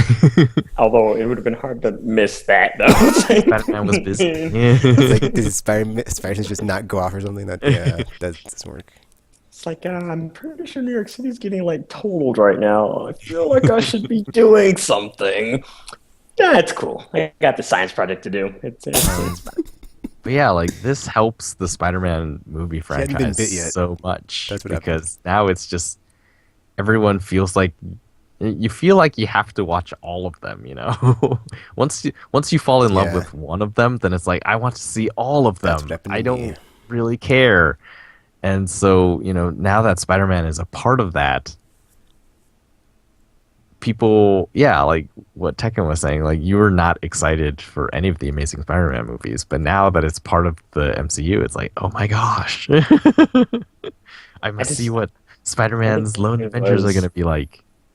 My thing was, it's like, the first trilogy, or I think it was the one with Tobey Maguire. Yeah, I was kind of just like, the first one was okay, and then the second one's like, it's kind of draggy, and then like the third one was just terrible, and then I didn't even want to go into the Amazing. Yeah, it's like I didn't even want to go into the Amazing Spider-Man because like I don't know if it's not gonna not be as terrible as the last movie, so I'm like, I won't see these. But knowing that it's like in the hands of people who are doing the Marvel Cinematic stuff, it's like, well, I can get excited about this because they made some awesome movies. So it's like, Guardians of the Galaxy was like my favorite movie last year. So, which RPG still has not yet seen. Just saying. I'm going to get off me. Okay, sheesh. Well, so there's some weird stuff going on. Like, Sony retains complete creative control. But they've, like the team that was responsible for the Spider-Man movies thus far is not working on them, or on. I thought the Marvel people were gonna like help them out or something. Yeah, like it's gonna be a collaboration, but in the end, like Sony gets the last word essentially. Of course, why would they say no to a really awesome Spider-Man movie unless they really don't care? So and if you're wondering, like Amazing Spider-Man 1 was okay. Like it wasn't Spider-Man 3 terrible. Like I've heard I think nothing but terrible things about the second one. Yeah, the second one I think was more draggy. Like Spider-Man 3 was sort of embarrassing to watch. You would watch it and just feel just like constantly facepalm. That cafe scene, man. Just why? And Amazing Spider-Man 2 is just like, it's very long and you feel it. And it's like, that's never good. So yeah, I watched it twice and I was just like, also known as Transformers Self-Force Syndrome. Is this movie over yet? Don't even get me started on those. Oh my gosh. Oh my gosh. I Hour 3, So Dinobots, yeah, guys. but Dinobots. anyway, back to that. The spin-offs are apparently still going ahead. So the Sinister Six movie and I guess there was like a female Spider-Man movie being Yeah. talked about. Female lead. Yeah, those seem to be still going. Oh, I don't know how they're gonna fit in. they won't. But yeah, I think so. Are you more excited for Spider-Man in a Marvel movie Yeah. or I just the think I standalone? am. I don't. At I don't this care point. about the whole Spider-Man. You don't side care of about things. the Spider-Man I just want to side? see him with the Silver War spider suit on and like doing stuff. Because he was like an important Yeah. part of the Yeah, Civil War. like, So it's like I wasn't sure how they were gonna do it. Not to I be mean, there. sure they don't have the mutants. Whatever. They can just use Inhumans. No big deal. Don't even get me started on that too. Oh my gosh, this whole X-Men thing. Ah. Yes, that's the other part. Like, so the story that I read this week was this is apparently a big feud. Like, Marvel comic writers are not allowed to make new X-Men right now because if they do, then Fox gets all the like film rights to those characters. Oh man, that's messed up. And so, like, yeah, it seems like Marvel is doing a lot of stuff to sort of undercut. Actually, Fox. that is true though, because they did just cancel like Fantastic Four, and like Yeah, I think like, this that's what May they're doing. they're canceling. Well, they're not canceling, but Bendis is going to go off of Uncanny X-Men. Yeah. And So it was it's such a good like- run. Such a good run. the thing they point out is like there are no Days of Future Past action figures, and that's because Marvel has those rights, and they're just like, well, we're just not, we're not your gonna movie. help you Yeah. at all, Yeah. and so like X-Men is sort of stagnant with the character roster. Fantastic Four is getting canceled. They also are bringing the Inhumans into the forefront to phase out the mutants, which is Yeah. depressing. and it's They like don't- well, I mean, they don't have a choice. Deadpool, like, didn't they kill off Deadpool recently? And like Fox is making a Deadpool movie. Wolverine got killed Oh, off. yeah, right? Wolverine's And dead. So it's like they're making Thank Wolverine God. movies. Basically, like everything that Fox is doing, like Marvel is like, no, you're on your own. In fact, we're going to try to hurt you. But I'm kind of like mixed feelings on it because like the past X-Men movies have been kind of great. So it's like at the same time, it's Well, like that's I the do thing, want I do want the X-Men to be in the Marvel Cinematic Universe because I mean, come on, they need to be there. But at the same time, it's like the movies have been kind of great, so I don't want them to like go and then screw it up or something. So it's like I don't know how I feel about this. I'm just like I'm kind of like on the fence. Like I want them to get them back, but at the same time, they've been doing a good job with the movies recently. So I They're don't also wanna- like relaunching the whole continuity of 616, and like I've heard this conspiracy theory that like the mutants are gonna have their own universe, just like in the films, where it's just them, not with anybody else in the Marvel universe. Wow, So they can just like leave them alone and not do anything with them. that's interesting, man. And then but then I saw like the new I forgot what the word is, but like the new thing used for like, the new comics, and then like there's a series for the Inhumans called Uncanny Inhumans. I'm like, no, but yeah, yeah, kind of sad. I did like the Inhuman storyline and like the Fantastic Four thing. So it's like I don't know. There's a lot of I don't know. I don't know how I feel about this whole thing. I just don't know. I just don't know. I just think it's hilarious. It's so funny. Like it seems sort of obvious like how we got to this point. Sony, the Spider-Man movies in the beginning, it was like, oh my gosh, these are amazing, and then for their time anyway, and then Spider-Man 3 and just sort of destroyed it, and it was like, no, it's okay, we can recapture it, and then they rebooted it, and it was like, yeah, the first one was okay, I mean, good enough to make a second, and the second one was like, I think the thing was like they had already like sunk in so much money into that ship before like the first film came out. They're like, yeah, we're gonna have Sinister Six and Venom and blah blah blah blah, and then like nobody liked the second film, and now they're like, Damage Control. What do we do? well, yeah, like that's how they got into the situation where it's like Marvel can be like, hey, we can help you out, like we can totally help you out, and they're like, yes, please. Whereas on the other side, Fox, they just, it's just the right time for them. They made 2 really good X-Men movies, and before that, they had their failures. Like Wolverine was terrible. Yes, it was. the first one anyway was super terrible, and like X-Men Last Stand, was it the third one? Yeah. Yeah. That was like